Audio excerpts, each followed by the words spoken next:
शुक्लांबरधरं विष्णुं शशिवर्णं चतुर्भुजं प्रसन्नवदनं ध्यायेत् सर्वविघ्नोपशान्तये। अगजानन पद्मार्कं गजाननमहर्निशम् अनेकदं तं भक्तानाम् एकदन्तमुपास्महे। या कुन्देन्दुतुषारहारधवलाया शुभ्रवस्त्रावृताया वीणावरदण्डमण्डितकराया श्वेतपद्मासना या ब्रह्माच्युतशङ्करप्रभृतिभिर्देवैः सदा पूजिता सा मां पातु सरस्वती भगवती निःशेषजाड्यापहा। श्रुतिस्मृतिपुराणानाम् आलयं करुणालयं नमामि भगवत्पादं शङ्करं लोकशङ्करम्। व्यासाय विष्णुरूपाय व्यासरूपाय विष्णवे नमो वै ब्रह्मनिधे वसिष्ठाय नमो नमः। श्रीगुरुभ्यो नमः।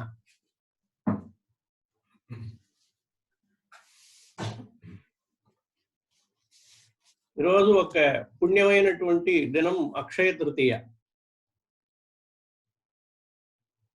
అక్షయ తృతీయకి ధర్మశాస్త్రంలో ఇప్పుడు దానములు విశేషంగా చెప్పారు. అంతేగాని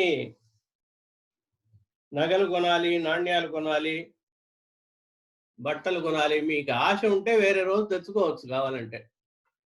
అందుకని అక్షయ తృతీయ నాడు కొంటే ఐశ్వర్యం అట్లాగే వెలసిల్లుతుంది, ఇల్లంతా బంగారం అవుతుంది అని కొట్టువాడు చెప్పాడని, పేపర్లో అడ్వర్టైజ్మెంట్ చెప్పాడని మనం వెళ్ళి కొనుక్కుంటే మనం మూర్ఖులు ఎవరు ఉండరు. ఇది శాస్త్ర సమ్మతం కాదు, స్మృతుల్లోనూ ధర్మశాస్త్రంలోనూ ఎక్కడా కూడా చెప్పలేదు. వాళ్ళ డబ్బు ఏదన్నా బంగారం ఒక కాసైనా కొంటే అలాగే 100 కాసులుగా మారిపోతుంది, ఎక్కువైపోతుంది. ఇలాంటి అజ్ఞానంలో చాలా మంది ఉండడం వల్లే వ్యాపారాలు, కుట్లు ఇట్లా వెలసిల్లుతున్నాయి. మూల మూలకి, వీధులకి బంగారం కుట్లు, వెండి కుట్లు, బట్టల కుట్లు తయారవుతున్నాయి. ఇలాగూ ప్రజల్లో ఏదో ఒకటి మభ్య పెట్టడం. అమావాస్య నాడు గండం ఉంది, అందరూ పసుపు దాడిలో పసుపు గుమ్ము కట్టుకోవాలి అని 2 రోజుల ముందర చెప్తున్నాడు. ఇది ఒక మెసేజీ. వీళ్ళు చూసే వాళ్ళంతా, ఆడవాళ్ళంతా పసుపు కావాలని బయలుదేరడం. అన్నదమ్ములు ఉన్న వాళ్ళు పచ్చచీర పెట్టాలని అన్నదమ్ములందరూ పచ్చచీర పెట్టాలి. పచ్చచీర అమ్ముడు పోదనమాట. ఏదో ఒక నెపంగా డార్క్ కలర్ ఎక్కువ అమ్ముడు పోదు. పచ్చచీర, పసుపు చీర అయినా అమ్ముడు పోతుంది, కానీ పచ్చ చీరలు ఎక్కువ కట్టుకోరు. ఏదో పార్టీ వాళ్ళు వచ్చినట్టుగా ఉంటుంది. అందువల్ల దాన్ని అమ్ముడు పోవాలంటే ఏదో ఒక ప్రకారంగా ఒక చిట్కా వినియోగించాలి. ఎవడో ఒకటి మెసేజ్ పెట్టిన మనం అంటే దీన్ని ఎక్స్‌ప్లాయిటేషన్ అంటారన్నమాట. మనకి ఆడవాళ్ళ దగ్గర ఉన్నటువంటి వీక్‌నెస్, బలహీనతని ఉపయోగించుకోవాలి. ఏదో ఒక ప్రకారంగా వ్యాపారం చేసుకోవాలన్నమాట. అంతకంటే ఏమీ లేదు. నేను ప్రమాణపూర్వకంగా చెప్తున్నాను. మీరు టీవీలో ఎవరన్నా ప్రోగ్రామ్ చెప్పారంటే దానికి నేను బాధ్యుడిని కాదు. ప్రమాణపూర్వకంగా ధర్మశాస్త్రంలో అక్షయ తృతీయ అనే పేరు రావడానికి, ఈ రోజు దానం చేస్తే ఆ దానం చేయడం వల్ల అక్షయ్యంగా ఉంటుంది, ఏమాత్రం వాళ్ళ ఇంట్లో లక్ష్మీదేవి తరగదు, ఐశ్వర్యం తరగదు అన్నాడు. దానం ఎవరు చేస్తారు? మీరు గుట్లో కొనడానికి వెళ్తున్నారు కానీ దానం చేయడానికి వెళ్తున్నారా? దానం చేయాలి. వాక్యం చూడండి, చెప్తున్నాను, రాసుకోండి కావాలంటే. యస్యాం దత్తం హుతం జప్తం సర్వం భవతి చ అక్షయం అని వాక్యం. అక్షయ తృతీయ నాడు, ఈ తృతీయ నాడు, వైశాఖ శుద్ధ తృతీయ నాడు, ఈరోజు యస్యాం దత్తం హుతం జప్తం, ఈ రోజున ఈ తిథి యందు ఎవరైతే దానం ఏది దానం చేస్తారో, అగ్నిలో హోమం చేస్తారో, జపం ఎక్కువ చేస్తారో, సర్వం భవతి చ అక్షయం. ఇది ఏది చేసినా ఈ 4, ఈ 3 సర్వం ఏది చేసినా కూడా అక్షయ్యం. అక్షయ్యం అంటే, క్షయం అంటే తరగడం అనమాట, అంటే తక్కువైపోవడం, డిక్రీజ్ అవడం. అక్షయ్యం అంటే ఏ మాత్రము తరగకుండా ఉండడం అని చెప్పాడు. అక్షయ్యం ఉంటాడు. ఇది స్మృతుల్లో చెప్పబడినటువంటి వాక్యం. నిర్ణయ సింధు, ధర్మ సింధు మొదలైన ధర్మ గ్రంథాల్లో చెప్పి ఉన్నటువంటి. ఎవరికైనా ఆక్షేపణ ఉంటే అడిగి చూడండి. వాళ్ళు చెప్పిన దానికి ప్రమాణ వాక్యం ఏమన్నా ఉంటే నేను సంతోషిస్తాను. కాబట్టి ఏదో పేపర్లో అడ్వర్టైజ్మెంట్లు ఇచ్చాడు అంటే వాళ్ళు వ్యాపారస్తులు చేస్తారు. మిగతా వస్తువుల్ని ఎట్లా వ్యాపార దృష్ట్యా మనకు లాగుతున్నారు, మొబైల్స్ ఇవి అవి అని చెప్పి, అలాగే ఇది కూడా ఒక వ్యాపారం. ఇంకొక వాక్యం చెప్తున్నా. వైశాఖే శుక్లపక్షే తు తృతీయాయాం తథైవ చ గంగాతోయే నరస్నాత్వా ముచ్యతే సర్వకిల్బిషైః. తెలుసుకోవాలి కదా, అందుకని చెప్తున్నా. వైశాఖ మాసం శుక్లపక్ష తృతీయ నాడు అనగా ఈ అక్షయ తృతీయ నాడు, అక్షయ తృతీయ అని పేరు రావడానికే ఈ ముందర చెప్పినటువంటి శ్లోకమే కారణం. ఈ ఇంట్లో దానం ఏది చేసినా కూడా అక్షయంగా మనకి ఇంట్లో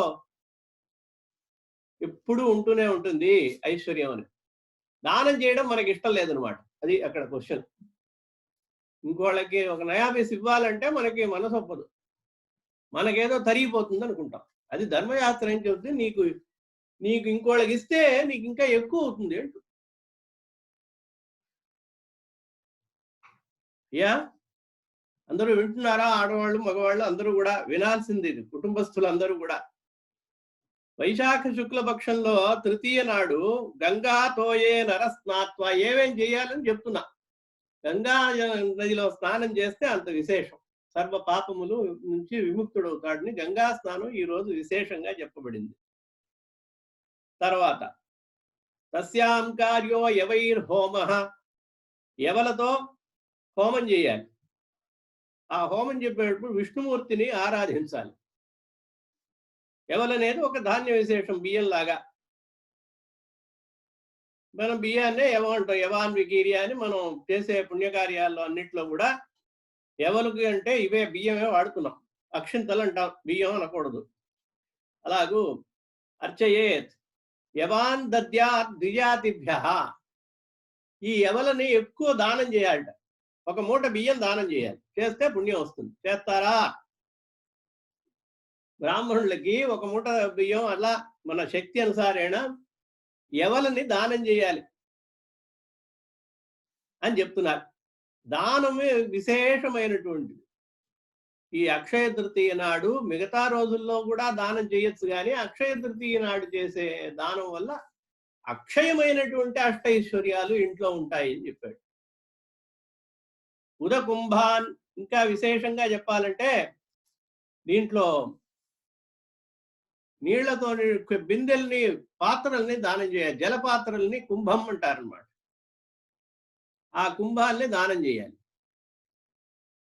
అది వాళ్ళ శక్తి అనుసారేణ బంగారంతో చేయొచ్చు, వెండితో చేయొచ్చు, రాగితో చేయొచ్చు, అలాగే ఇత్తడి వాటి ఈ యొక్క లోహాలతో. ఇనుముతో చేయకూడదు, వెంటనే స్టీలు అని పెట్టకండి. ఇనుము పనికిరాదు. దానానికి ఇనుము నిషిద్ధం. అందుకనే ఏ పనిలో కూడా ఇంకా ప్రాచీనమైనటువంటి సంప్రదాయం వాళ్ళు ఆ స్టీల్ పళ్ళాలతో అన్నం వడ్డించరు. మనకి తోముకోవడానికి బద్ధకం, తర్వాత మనకి ఫ్లాట్స్ సౌకర్యాలు, పనిమాయలు, ఇలా వివిధమైనటువంటి పరిస్థితుల వల్ల ఇత్తడి పాత్రలన్నీ మూలపడేశాం.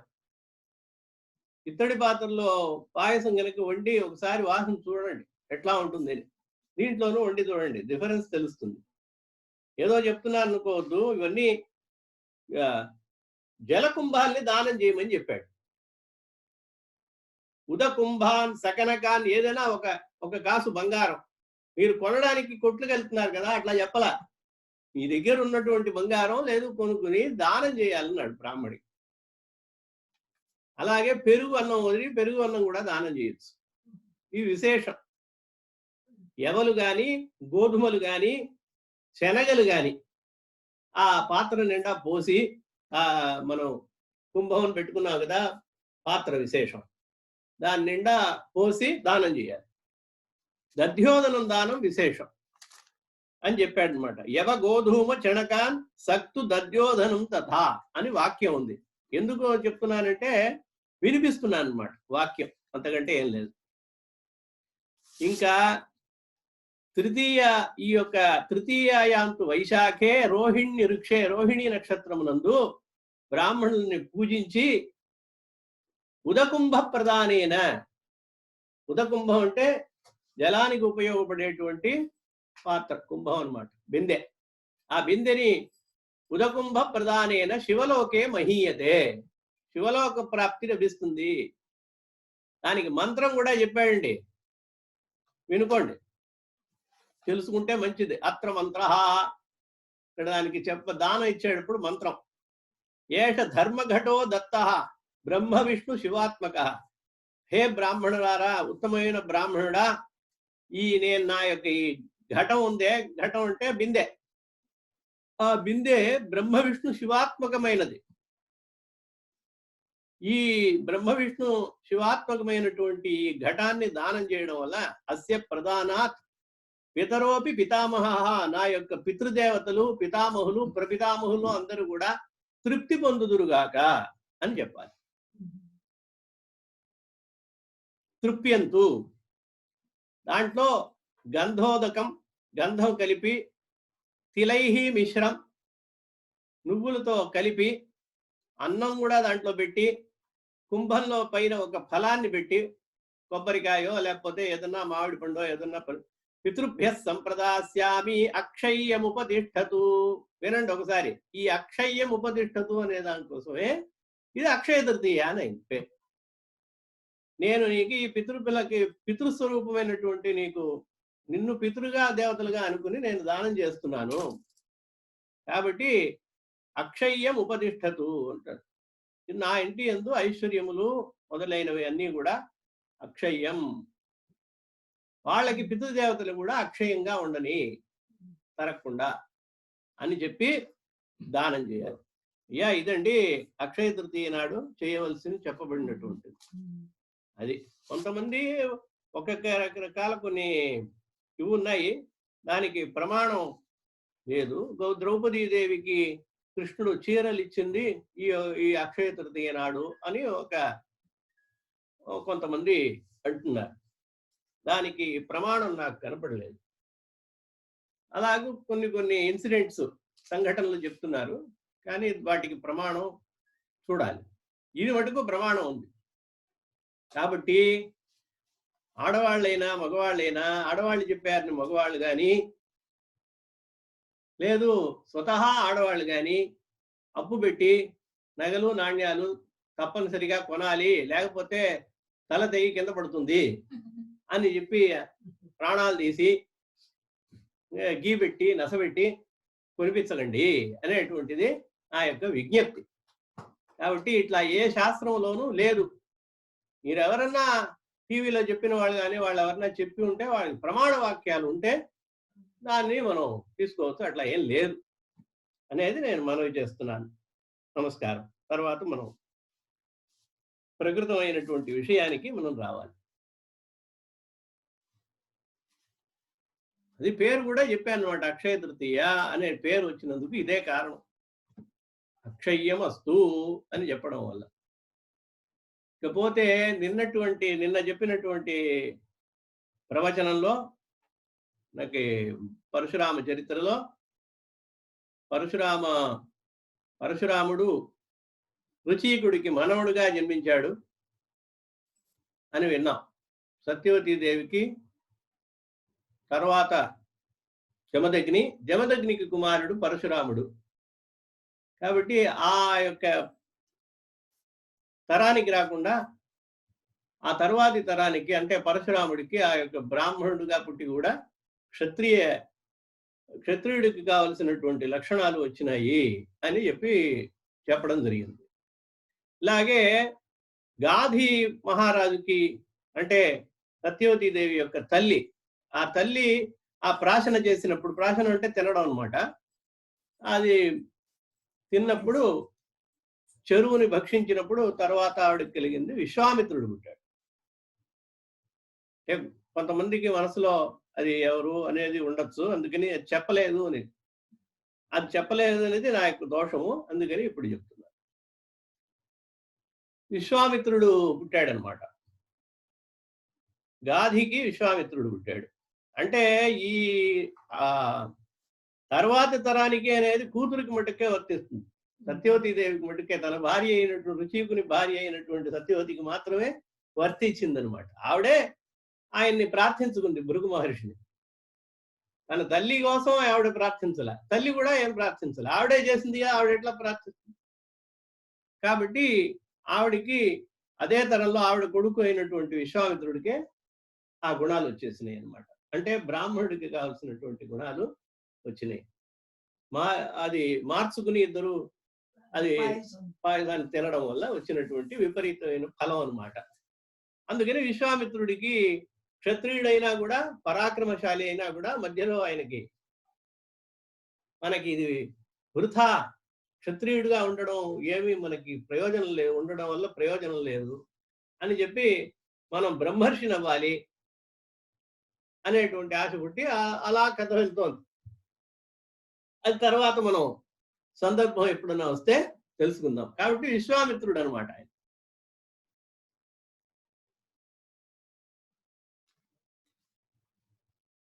ఆ తర్వాత మనకి శంకరాచార్యుల వారి యొక్క విషయానికి వస్తున్నాం అన్నమాట. ఇలాగ శంకరాచార్యుల వారు గురువు గారిని గోవింద భగవత్పాదుల్ని చూశారు. చూసి ఆయన్ని ఆశ్రయించి మహావాక్య ఉపదేశాలని తీసుకున్నారు. తీసుకున్న తర్వాత ఆయన అనుమతి మీద కాశీకి వెళ్ళడం జరిగింది. కాశీలో అక్కడ ఈయన చాలా కాలం ఉండడం జరిగింది అనమాట. అక్కడ యొక్క శాస్త్ర చర్చల్లో అంతా పాల్గొని అక్కడ ఉన్నటువంటి విద్వాంసులు మొదలైన వాళ్ళతో ప్రచారం చేసి అద్వైత మత ప్రచారం చేశారు. అక్కడ మనం సనందుడు అని చెప్పి ఒక శిష్యుల్ని కూడా చూసాము. ఆయన పద్మపాదుడు అని నామకరణం చేశారనమాట. ఆయన యొక్క గొప్పదనం అదని మనం తెలుసుకున్నాం. ఆ విధంగా పద్మపాదుల్ని అనుగ్రహించిన తర్వాత ఒకానొక రోజు ఆ శంకరుల వారికి చూడడానికి ఒక బ్రాహ్మణోత్తముడు వచ్చాడనమాట. ప్రభాకరు ఒక బ్రాహ్మణోత్తముడు ఒక పిల్లవాడిని తీసుకుని వచ్చాడు. పిల్లవాడిని తీసుకుని వస్తూ ఆ పిల్లవాడికి మాటలు రావు, జడలుగా ఉంటాడు, అసలు మాట్లాడు ఎవరితోనూ. అలా చాలా నిశ్శబ్దంగా ఉంటూ ఉంటాడు, ఏమి ఎవరితోనూ మాట్లాడు, ఆడడం లేదు, ఏం లేదు. ఇట్లా ఒక బాలుడు ఉండడం వల్ల శంకరాచార్యుల వారి యొక్క అనుగ్రహం వల్ల ఏమన్నా మారతాడా అనుకుని ఆయన దగ్గరికి తీసుకురావడం జరిగిందనమాట. తీసుకొచ్చిన తర్వాత ఆయన శంకరాచార్యుల వారికి చెప్పి విషయం అంతా చెప్పారు. ఈ రకంగా ఈ బాలుడు జడుడుగా ఉన్నాడు, ఏమి చేయటం లేదు, మాట్లాడటం లేదని వివరంగా చెప్పంగానే ఆయన శంకరాచార్యుల వారు అడిగారు అన్నమాట. శంకర్ల వారు, ఎవరు నాయన నువ్వు అని. ఎవరు నువ్వు అనగంగానే ఆయన బదులు ఇవ్వడం ఆరంభించాడు. అంతవరకు మాట్లాడలా. శంకరాచార్యుల వారు, కస్త్వం శిశోకస్య కుతోసి గంతా కిం నామతే త్వం కుత ఆగతోసి ఏతన్మయోక్తం వద చ అద్భకత్వం మత్ప్రీతయే ప్రీతి వివర్ధనోసి అని చెప్పి శ్లోక రూపంగా ఆయన అడిగారనమాట. కస్త్వం, ఎవరు నువ్వు నాయనా, ఏ శిశో పిల్లవాడివి, ఎవరి అబ్బాయి నువ్వు, ఎక్కడి నుంచి వస్తున్నావు, నీ పేరేంటి, ఇక్కడికి ఎందుకు వచ్చావు, కుత ఆగతోసి అని అడిగారనమాట. కస్త్వం శిశో కస్య కుతోసి గంత కిం నామతే, నీ పేరేంటి, త్వం కుత ఆగతోసి, ఎందుకని ఇక్కడికి వచ్చావు. అర్భక అన్నాడు. అర్భకుడు అంటే బాలుడు అనమాట. అని మత్ ప్రీతయే ప్రీతి వివర్ధనోసి అని ఆయన అడిగాడు. అడగడం ఆలస్యం. ఆయన హస్తామలకుడు చాలా అద్భుతంగా వరుస వరుసన ఒక 10 శ్లోకాలు 12 శ్లోకాలు ఆయన నోటంబడి చెప్తాడనమాట. మొట్టమొదటిసారి పిల్లవాడు పుట్టిన తర్వాత నాహం మనుష్యో నచ దేవయక్షౌ న బ్రాహ్మణ క్షత్రియ వైశ్య శూద్రాః న బ్రహ్మచారి న గృహీ వనస్థః భిక్షుర్న చాహం నిజబోధ రూపః అన్నాడు. ఏమని చెప్పమంటారు అని శంకరాచార్యులు వారిని చూసి అన్నాడు. నేను మనుషుణ్ణి కాదు, దేవుణ్ణి, దేవతని కాదు, యక్షుణ్ణి కాదు, కిన్నరాదుల్ని కాదు, బ్రాహ్మణుణ్ణి కాదు, క్షత్రియ వైశ్య శూద్రుల్లో ఎవరిని కాదు, బ్రహ్మచారిని కాదు, గృహస్థుణ్ణి కాదు, వానప్రస్థాశ్రమంలో ఉండేటువంటి వాడిని కాదు. ఎవరిని అడుగుతున్నారు మీరు? న బ్రహ్మచారి న గృహీ వనస్థ భిక్షు, నేను భిక్షు సన్యాసిని కాదు, భిక్షుర్నచాహం నిజబోధ రూప, నేను ఆత్మస్వరూపుడి, చైతన్యవంతుడు, చైతన్యుడు, అంతే, నేను ఆత్మని. అలాగూ నిమిత్తం మనశ్చక్షురాదౌ ఆది ప్రవృత్తౌ నిరస్తాఖిలోపాధిరాకాశకల్ప రవిర్లోకచేష్టా నిమిత్తం యథాశయః స నిత్యోపలబ్ధి సులబ్ధి స్వరూపోహమాత్మా. ఇది ఒక్కొక్క చరణానికి వస్తుంది. స నిత్యోపలబ్ధి స్వరూపోహమాత్మా. నిత్యోపలబ్ధి స్వరూప, సదా సర్వకాలము సర్వకాల సర్వావస్థలయందు ప్రకాశించేటువంటి ఆత్మస్వరూపుణ్ణి నేను. అంతేగాని ఎలాగుంటావా? నిమిత్తం మనశ్చక్షుర, మనస్సు చక్షుసు మనం కళ్ళతో చూసేది, వినాలి, అనుభవించాలి అంటే మనస్సు ముందర మనకి చెప్పాలన్నమాట, నువ్వు చూడు అని చెప్పాలి. ఈ ప్రక్రియ అంతా లోపల జరుగుతోంది, మనం గమనించట్లా. మనస్సు చెప్పందే మీరు చూడలేరు, చూసినా కూడా బోధపడదు. ఏదో ఒక సెల్ చూస్తూ ఉంటారు, ఏదో సినిమాలు చూస్తూ ఉంటారు టీవీలు. అన్నానికి 10 సార్లు 15 సార్లు పిలుస్తారు. అమ్మ వీళ్ళంతా, భార్యో ఎవరైనా పిలుస్తారు. పిలిచేది చెవులకి వినపడుతుంది, ఎందుకంటే చెవుల్ని మూసుకుని కూర్చోలే, చెవులకి వినపడుతుంది.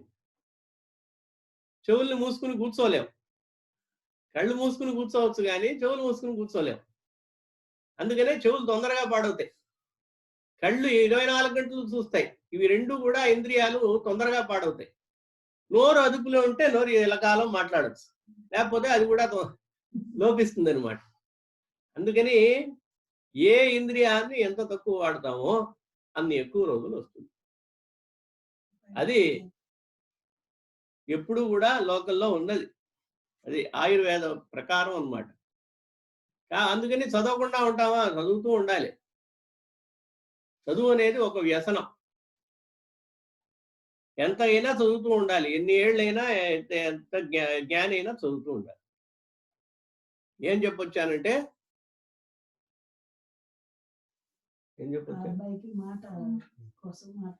అలాగూ స్వరూపోహమాత్మ. మనస్సు లేందే, మనస్సు ప్రవర్తించందే. ఆ టీవీ చూస్తున్నంతకాలం విన్నావు, ఇటు అటు అమ్మ రావడం కూడా చూసావు, అంత తెలియకుండా లేదు కదా. పక్క నుంచి వెళ్తుంటే తెలియదా? కానీ ఎందువల్ల తెలియలేదంటే మనస్సు అక్కడ లేదు. ఆ వెళ్ళి రావడంలో లేదు, ఈ చెవు వినడంలో మనస్సు ప్రవర్తించలేదు. ఆ సెల్ ఫోన్ మీదో లేకపోతే ఆ టీవీ మీదో అక్కడ లయించి ఉంది, కాబట్టి ఇవి వినబట్టలేదు. నువ్వెక్కడ పిలిచావంటావు అంతా అయిపోయిన తర్వాత. నన్ను పిలవచ్చు కదా, మీరంతా తినేసారా అన్నం? ఆయన పిలిచాను, ఆయన 10 సార్లు పిలిచాను, రాలేదు. ఎందువల్ల చెప్తున్నాను? మనస్సు ప్రవృత్తి లేనిదే ఇంద్రియములు 5 ఇంద్రియాలు కూడా పనిచేయవు. మనసు ఆర్డర్ చేస్తుంది, ఫలానా పని చెయ్యి అంటేనే చేస్తుంది, చూడు అంటేనే చూస్తుంది, వెళ్ళు అంటేనే వెళ్తుంది. ఈ కరచరణాది అవయవాలు కానీ, ఈ కళ్ళు చెవులు మొదలైనటువంటివి కానీ కూడా విను అని నువ్వు చెప్తేనే వింటుంది, తిను అని చెప్తేనే తింటుంది. లేకపోతే అన్నం ముందర కూర్చుని కూడా ఏదో ఒక ఆలోచనలో ఉంటాం. కాబట్టి ఆయన ఏం చెప్తున్నాడు, నిమిత్తం మనశ్చక్షురాదౌ ప్రవృత్తౌ. చక్షురాదుల కళ్ళన్నీ వాటి వాటి పనులు చేస్తున్నప్పుడు దానికి కారణమైనటువంటిది మనస్సు ఎట్లా ఉందో, నిరస్తాఖిల అలాగే రవిర్లోక చేష్టా నిమిత్తం. సూర్యుడు ప్రకాశిస్తున్నాడు. ఎందువల్ల ప్రకాశిస్తున్నాడు? స్వయం ప్రకాశిస్తున్నాడు. మనకి అది ఉపకారంగా ఉంది, కానీ మనకు ఉపకారం చేయాలి అనడం కోసం ప్రకాశించలే. ఆయన స్వయం ప్రకాశం. లోక చేష్టా నిమిత్తం, లోకములో ఉండేటువంటి వాళ్ళకి ఉపకారం చేయాలని నిమిత్తం కాకుండా పోయినా తానుగా దొరుకుతోంది అది. ఆయన చేసుకుంటూ పోతున్నాడు. ఆయన ఉదయిస్తున్నాడు, తిరుగుతున్నాడు, చేస్తున్నాడు. ప్రకాశం ఎలాగైతే ఉన్నదో, ఎలాగైతే ఆకాశం ఉందో, అలాగూ ఆత్మస్వరూపంగా ఉన్నటువంటి నేను ఆత్మస్వరూపుణ్ణి, ఆకాశంలాగా, సూర్యుడిలాగా అని చెప్పి స నిత్యోపలబ్ధి లబ్ధి స్వయం స్వరూపోహం ఆత్మ. స నిత్యోపలబ్ధి స్వరూపోహం ఆత్మ. అలాగే ఈ ఆత్మే అన్నిట్లోనూ ప్రకాశిస్తోంది. ఒక గిన్నెలో ఉంది, ఒక కొలను ఉంది. కొలంలో సూర్యోదయం అవుతోంది. సూర్యోదయం అవ్వగానే ఆ కొలంలో చూస్తే సూర్యుడు కనబడతాడు. అటుపక్క ఇంకోళ్ళు చూస్తే వాడికి కనబడతారు. అలల్లో కనబడతారు ఒక్కొక్క సూర్యుడు. అందుకని సూర్యుడు, ఎంతమంది సూర్యులు ఉదయిస్తున్నారు? సూర్యుడు ఒకడే, చంద్రుడు ఒకడే. కానీ ఇక్కడ కనిపిస్తున్న చంద్రుడు అక్కడ కనిపిస్తాడు, కొలంలో కనిపిస్తాడు, గిన్నెలో నీళ్లు ఉంటే దాంట్లో కనబడతాడు. ఇలా వివిధమైనటువంటి ఆధారాలతో ఉన్నటువంటి చోట వాటిల్లో ప్రతిబింబిస్తూ ఉన్నటువంటి చంద్రుడు వేరే వేరే చంద్రుడు కాదు. కాకపోయినా కూడా ఒకే చంద్రుడు అన్నిట్లోనూ ప్రకాశించేది. ఎట్లాగో అలాగూ నేను ఆత్మగా ప్రకాశిస్తున్నాను.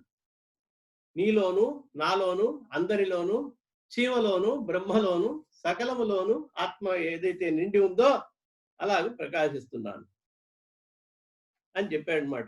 ఈ రకంగా వరసగా చెప్పేటప్పటికీ ఆయన శంకరాచార్యుల వారికి ఆనందం. తండ్రికి ఇంత మాట్లాడిన వాడు చూడంగానే, అంటే పుట్టుకతోనే ఆయనకి ఆ ఇది వచ్చేసింది, వైరాగ్యం వచ్చి ఆ యొక్క బ్రహ్మస్వరూపం బ్రహ్మంగా అయిపోయాడు అనమాట. జ్ఞానిగా అయిపోయాడు. అందువల్ల ఎవరితోనూ మాట్లాడటం లేదు. ఆ జ్ఞాని ఎవరైతే కనపడ్డాడో ఆ జ్ఞాని కనపడంగానే మాటలు వచ్చి, అలాగూ ఆయన చూడంగానే చాలా సంతోషం వేసి శిష్యుడిగా స్వీకరించాడు అన్నమాట. శిష్యుడిగా స్వీకరించి ఆయనకి హస్తామలకుడు అని పేరు పెట్టాడు. ఆమలకం అంటే ఉసిరి అన్నమాట. ఆమలకం, భృంగామలక తైలం అంటారు. భృంగరాజం, ఆమలకం ఈ రెండు మూలికలతో తయారైంది అని అర్థం. ఉసిరికాయ, భృంగరాజం అని ఒకటి ఉందన్నమాట. అది ముళ్ళు ముళ్ళుగా ఉంటుంది, కొంచెం తోటల్లో అక్కడెక్కడన్నా వస్తుంది, అడవుల్లో. దాంతో తైలం చేస్తే చాలా మంచిది అనమాట. శిరస్సుకి చాలా శీతలమైనటువంటి ఇది ఆయుర్వేదంలో చెప్పాడు. భృంగరాజము అలాగే ఆమలకం, 3 దోషాలు ఉన్నాయి ఆయుర్వేదంలో: వాతం, పిత్తం, కఫం. ఈ 3 దోషాలతోనే మన శరీరం వ్యాప్తమై ఉన్నది. ఇది ఆయుర్వేదం యొక్క సిద్ధాంతం. వాతం, పిత్తం, కఫం ఇది బ్యాలెన్స్డ్ గా ఉంటే రోగం రాదు. ఈ 3 కావాలి శరీరానికి. ఈ 3 లేనిదే ప్రక్రియ జరగదు. కానీ ఎక్కువ తక్కువలు అవ్వకూడదు. ఎక్కువ తక్కువలు అయినప్పుడు వ్యాధి వస్తుంది. ఇది త్రిదోషం ఉంటారు. ఎందుకని చెప్తున్నానంటే, ఈ త్రిదోషములు లేకుండా దేన్ని కూడా ఎక్కువ చేయకుండా సమంగా ఉంచేటువంటిది ఒకే ఒక వస్తువు ఉంది, ఉసిరికాయ. ప్రతి దాంట్లోనూ ఏదో ఒకటి ఉంటుంది. అందుకని తినకుండా ఉండలేము. అరటికాయ, బెండకాయ ఇలా వస్తువులన్నీ చాలా ఉన్నాయి. నీళ్లల్లోనూ రకరకాలు ఉన్నాయి. పిత్తం ఎక్కువ చేసేవి, వాతం ఎక్కువ చేసేది, కఫం ఎక్కువ చేసేది. గంగాజలం ఒక్కటే ఏమీ చేయకుండా త్రిదోషంలోనూ ఉండేది జలంలో. అలాగే ఒక్కొక్క నదీ జలానికి ఒక్కొక్క విశేషం ఉంది. కానీ ఈ యొక్క ఉసిరికాయకి త్రిదోషహరం. 3 దోషాల్ని కంట్రోల్‌లో పెట్టి ఈక్వల్‌గా పెట్టుకునేది. సమ సమపాళ్లలో ఉంచేదనమాట. అందుకని ఉసిరికాయ సందర్భవశాత్ చెప్తున్నాను. దీనికి సంబంధించింది కాదు. హస్త ఆమలకం అంటే ఏంటంటే చేతిలో కరతలామలకంగా ఉన్నాయి ఆయనకి శాస్త్రాలన్నీ అంటాం. ఆ కరతలామలకం అంటే చేతిలో ఉసిరికాయ ఉన్నంత సులభంగా ఉన్నాయని అర్థం. కొన్ని మాటలు మనం నానుడిగా వాడుతూ ఉంటాం. నుడిగారు. అదే ఔపోసన పెట్టాడు అంటాం. అలాగూ ఆయనకి కరతల ఆమలకంలాగా ఉన్నది అంటాడు. సంస్కృతంలో 2 ఉన్నాయి. కరతల బదరి అని అంటారు. కరతల ఆమలకం అంటారు. చేతిలో ఉన్నటువంటి ఉసిరికాయ వెంటనే తినొచ్చు. వెతుక్కుని చెట్టు దగ్గరికి వెళ్ళక్కర్లా. కాబట్టి ఆయనకి శాస్త్రాలు, వేదం అన్నీ కూడా ఫింగర్ టిప్స్ అంటారు ఇంగ్లీష్‌లో. అది ఉన్నాయి అని చెప్పాను. ఇంగ్లీష్ యొక్క వార్త అది. ఆ భాషకి అట్లా వాడతారు. అన్ని ఫింగర్ టిప్స్‌లో ఉంటాయి ఆయనకి. అలాగూ ఈ హస్తామలకం అనే దానికి అర్థం అదే అన్నమాట. అన్నీ కూడా ఆయనకి జ్ఞానం మొత్తం కూడా చేతిలో ఉసిరికాయ అన్నట్టు ఉన్నదనమాట. అలా ఆయనకి ప్రత్యక్షమైంది, జ్ఞానం ఉదయించింది అనడం కోసం, తెలియడం కోసం హస్తామలకం అని ఆచార్యులుగా పేరు పెట్టారనమాట. ఈ రకంగా హస్తామలకులు ఉదయించారనమాట. శిష్యులుగా తయారయ్యి శంకరులకి వెనకాల అనుసరిస్తూ వెళ్ళారు. వెళ్తూ ఉంటే అక్కడ శాస్త్ర చర్చల్లోనూ వాటిల్లోనూ పద్మపాదులు, అలాగే హస్తామలకులు, మిగతా వాళ్ళు కూడా శిష్యులు ఉన్నారు. వీరు ప్రధానమైనటువంటి వాళ్ళు. ఇలా ఉంటుంటే ఒక రోజున కాశీలో ఈయన నదీ స్నానం చేసి వస్తున్నారు శంకరాచార్యుల వారు శిష్యులతో సహా. ఎదురుకుండా ఒక చండాలుడు వస్తున్నాడు. చండాలుడు కుక్కలతో పాటు వస్తున్నాడు. వేట కుక్కలతో పాటు 4 కుక్కలు ఒక పాత్ర తీసుకుని వస్తున్నాడు. సోలుతూ వస్తున్నాడు అన్నమాట. ఈ వస్తువు రాగానే ఆయన అన్నాడు, అవతలికి పొమ్మన్నాడు. గచ్చాను అపసరా అంటారు అన్నమాట. కొంచెం అవతలికి వెళ్ళిన ఆయన అవతలికి అని చేదరించుకున్నాడు శంకరాచార్యులు. ఈయన పరమ పవిత్రంగా కాషాయ వస్త్రాలు ధరించి ఆ స్నానం చేసి వస్తున్నాడు. వస్తూ ఇలా వచ్చేటప్పటికి కనపడేటప్పటికి కొంచెం దోవ అవతలికి వెళ్ళు అన్నాడు.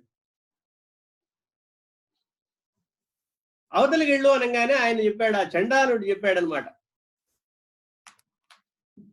అన్నమయాదన్నమయం అథవా చైతన్యమేవ చైతన్యాత్ ద్విజవర దూరీకర్తుం వాంఛసి కిం బ్రూహి గచ్చేతి అన్నాడు అనమాట ఆ చండాలు. ఎవరిని వెళ్ళమంటున్నావు అన్నాడు.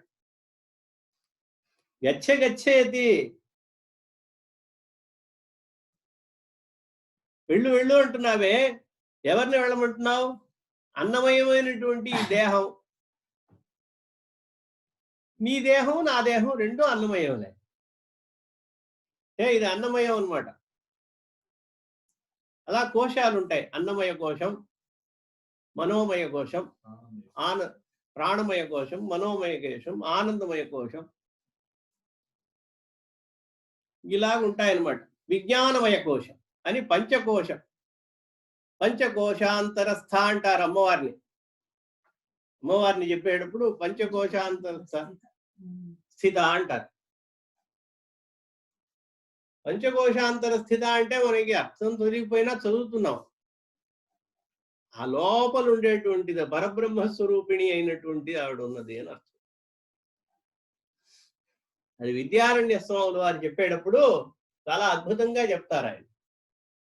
విద్యారణ్య స్వాములు వారు చెప్పేటప్పుడు ఏం చెప్పారంటే, యథా ముంజాద్ ఇషీకేవ, ముంజమ్మని ఉంటుంది, అది ఒక దర్భ లాంటిది, అది ఒక తృణ విశేషం అనమాట, గడ్డి లాంటిది, మొలుస్తూ ఉంటాయి రెల్లు అట్లా, తీస్తూ ఉంటే లోపల కనపడుతుంది ఒకటి. ఇంకా సులభంగా మీకు చెప్పాలంటే అరటి బోధె ఉంది, అరటి బోధె ఈ పైన అన్ని తీస్తూ ఉంటాం, అర్థమవుతుందా? ఆ రెల్లుగడ్డి మనం చూడలేదు కాబట్టి అరటి బోధని పైన ఉన్నటువంటి తోలంతా తీస్తూ ఉంటాం, ఒకటి తర్వాత ఒకటి, ఒకటి తర్వాత ఒకటి వస్తూనే ఉంటుంది, లోపల ఊస ఉంటుంది, అది విజ్ఞానమయ కోశం. ఇవన్నీ దాటుకుంటూ వెళ్ళాలి. ఈ స్థూలంగా మనం చూసేటువంటి ఇది శరీరం వచ్చేసి ఇది అన్నమయం.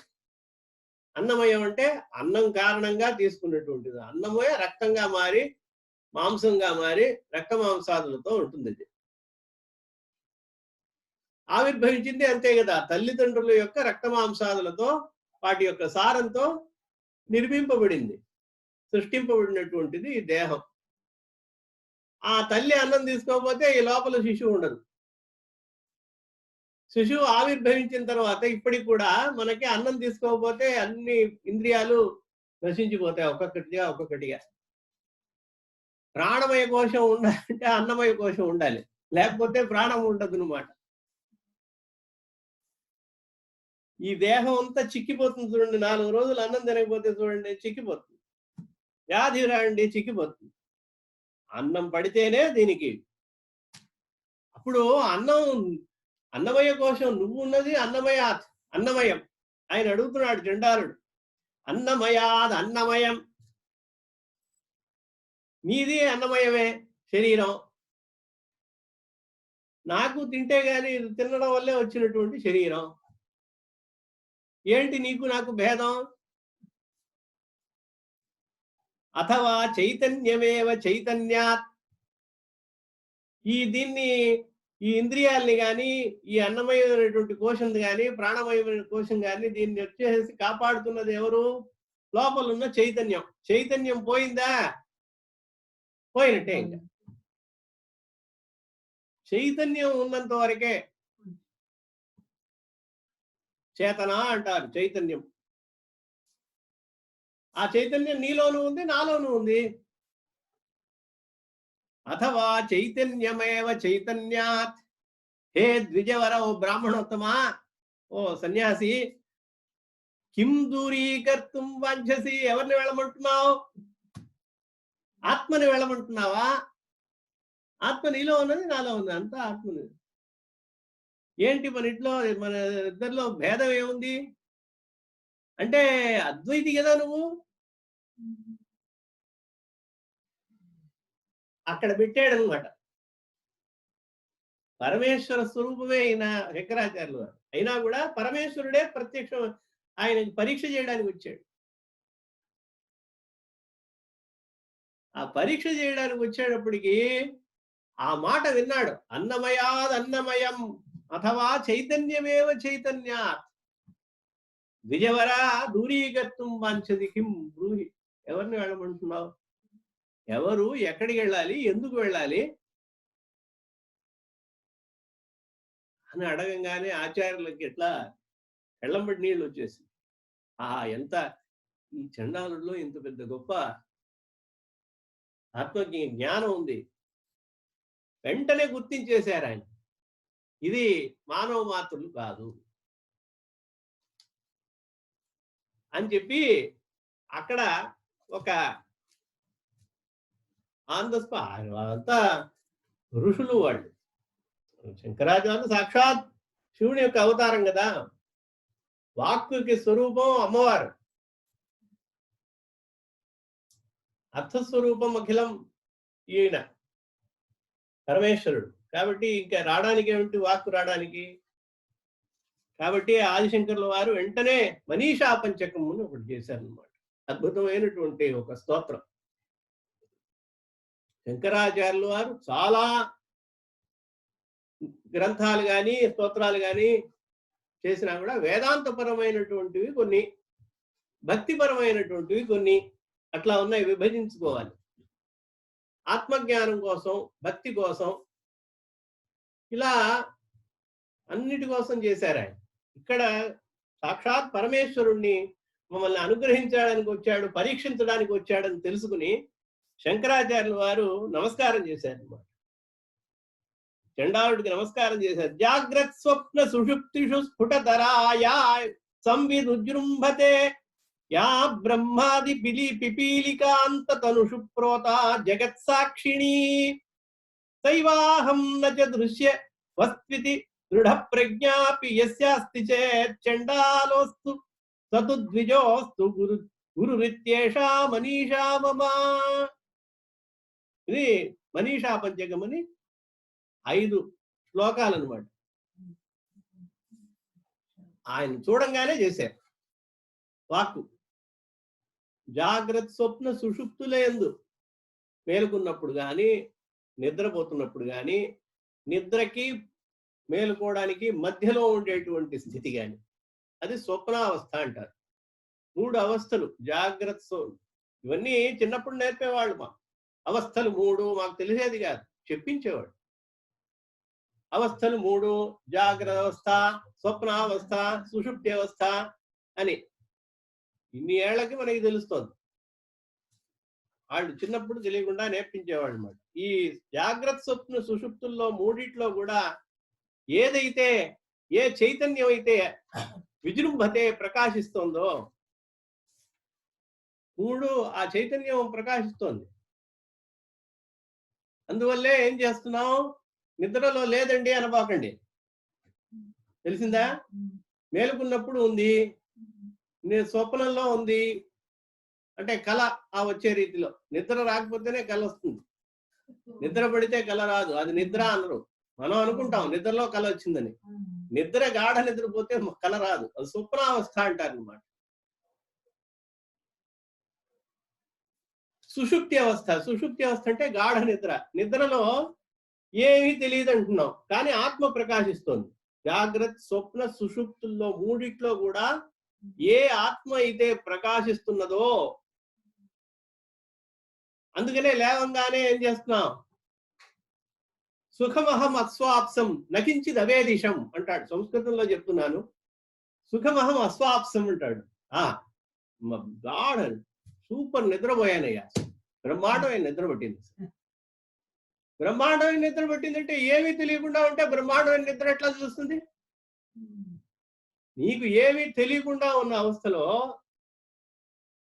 పొద్దున్న లేవగానే నోరు మూసుకుని కూర్చోవాలి. కానీ అట్లా కూర్చోట్లేదే, చెప్తున్నావు అనమాట, అనుభవించావు అనమాట.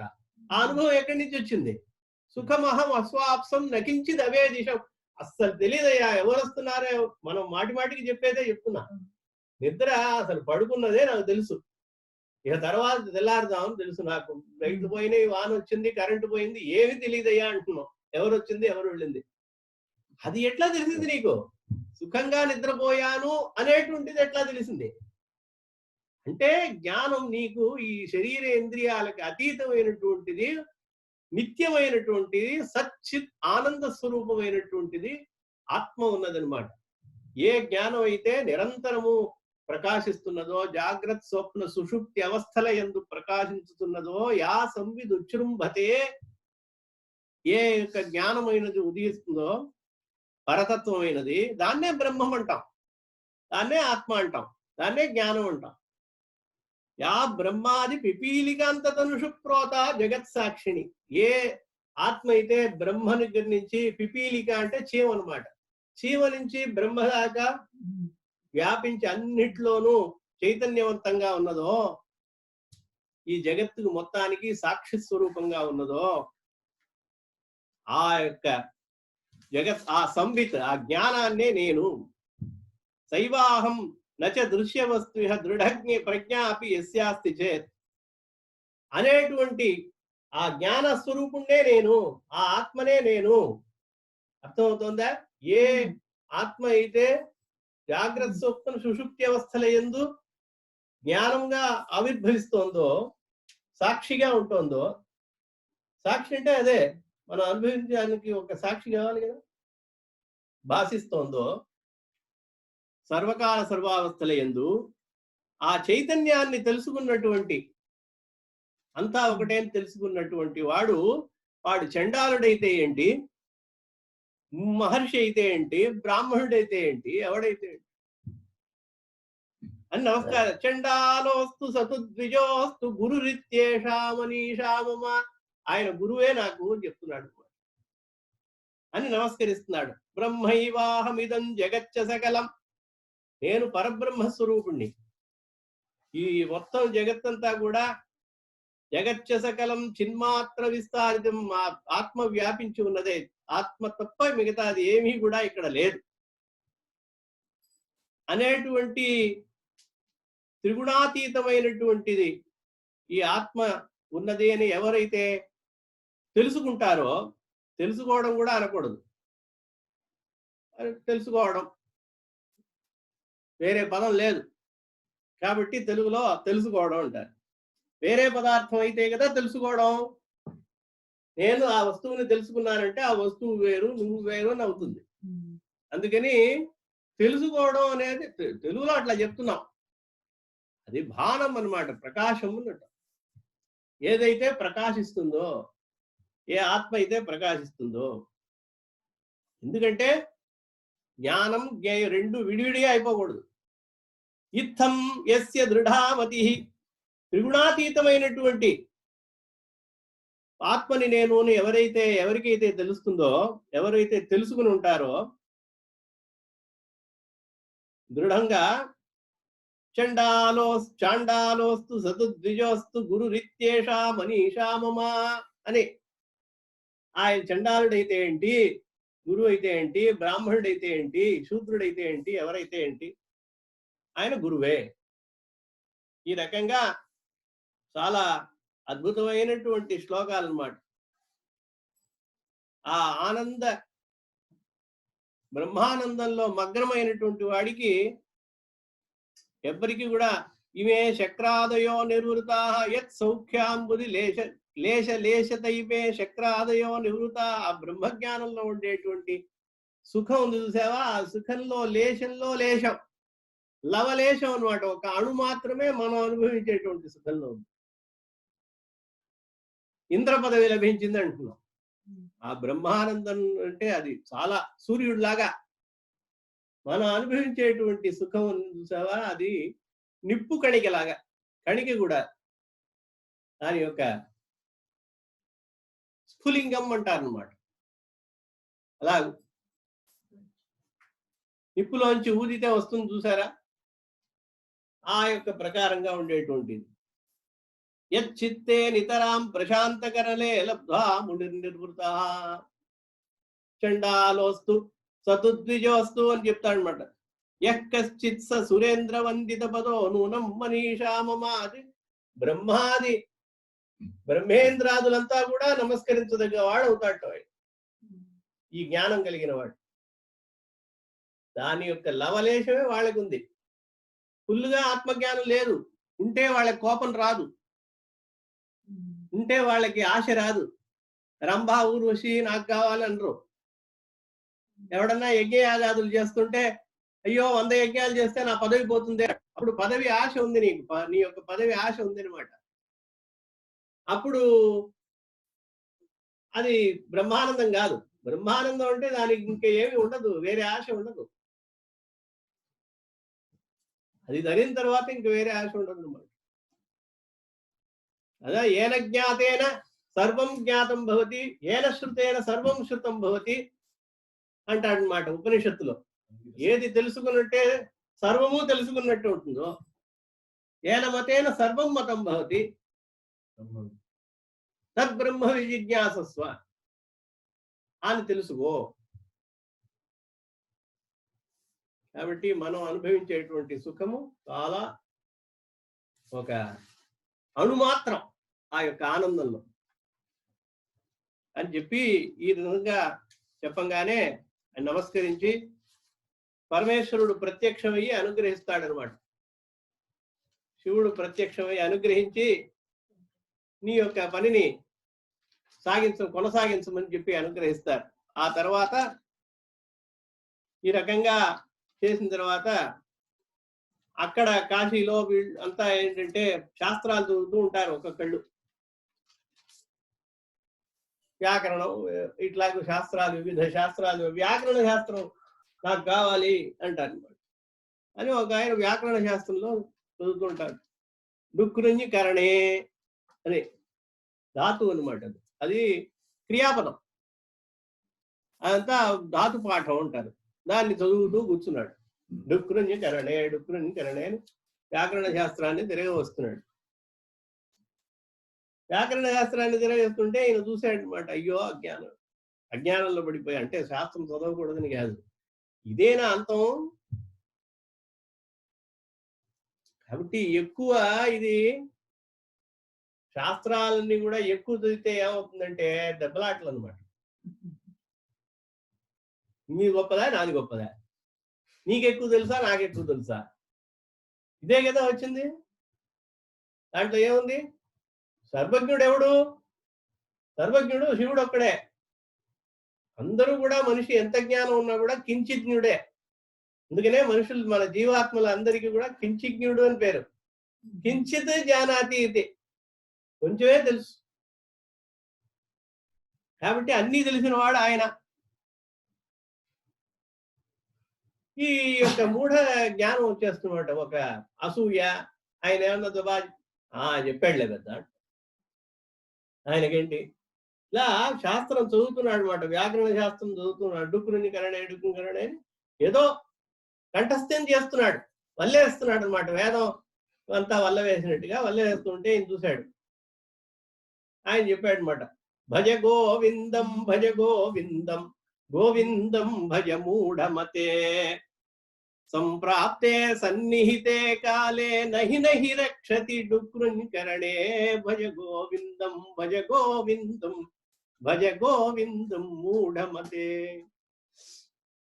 ఏ మూఢమతే, మూఢుడా ఇట్లా చేస్తున్నావే అంటే తాత్పర్యం అది కాదు, చదవకూడదని కాదు. దాంట్లోనే పోయి, దాంట్లో లైవ్ అయిపోయి పూర్తిగా ఇక భక్తి ఇవన్నీ కావాలి కదా. భక్తి ఇవన్నీ కాదు, లేకపోతే ఉన్నప్పుడు శాస్త్రజ్ఞానం ఏం చేస్తుంది? కాబట్టి అది చదవాలి. భజ గోవిందం భజ గోవిందం. లూత ఏ శాస్త్రం చదివంటారు? ఆ సాలీడు ఏ శాస్త్రం చదివింది? ఆయనకి మోక్ష సామ్రాజ్యం ఎట్లా ఇచ్చాడు? సాలీడు కాళహస్తి అంటాం కదా. ఆ సర్పం ఏం చదివింది? ఆ బోయేవాడు ఏం చదివాడు? ఏం శాస్త్రం చదివాడు? భక్త కన్నప్ప. భజ గోవిందం భజ గోవిందం భజ గోవిందం మూఢమతే సంప్రాప్తే సన్నిహితే కాలే. అంటే యముడు వచ్చి తరిమేటప్పుడు, పాశాలు వేసి పట్టుకెళ్ళేటప్పుడు ఈ శాస్త్రాలన్నీ నిన్ను కాపాడు. నహి నహి రక్షతి డుక్రుంకరణే. డుక్రుంకరణే అంటే వ్యాకరణం మటుకు కాదు, ఏదైనా కూడా శాస్త్రం, ఏ శాస్త్రం కాపాడు. కాబట్టి ఏం చేయాలి? భక్తి. కాబట్టి ఆశ విడబోక అని చెప్పాడు. మూఢ జహీహి ధనాగమ తృష్ణాం కురు సద్బుద్ధిం మనసి వితృష్ణాం. హే మూఢా, మూర్ఖుడా, మూఢుడా, జహీహి ధనాగమ తృష్ణాం. డబ్బు కావాలి డబ్బు కావాలి డబ్బు కావాలి. ఇక అంతం ఏంటి దానికి? ధనాగమ తృష్ణాం అన్నాడు. అంటే నీకు కావాలి, నీకు వచ్చింది ప్రయత్నించాలి, అర్థార్జనం చేయాలి. కానీ అర్థార్జనం ఒక్కటే నియమంగా పెట్టుకోకూడదు కదా. దేనికైనా ఒక లిమిట్ ఉండాలి కదా. మూఢ జహీహి ధనాగమ తృష్ణాం. తృష్ణ ఉండకూడదు, అది ఆశ, ఇంకా ఆశ. కురు సద్బుద్ధిం మనసి వితృష్ణాం. సద్బుద్ధి ఉండాలి నీకు మనసులో, తృష్ణ లేకుండా ఉండు. ఆర్తి ఉండకూడదు, అత్యాశ ఉండకూడదు. ఎల్లభసే నిజ కర్మోపాత్తం.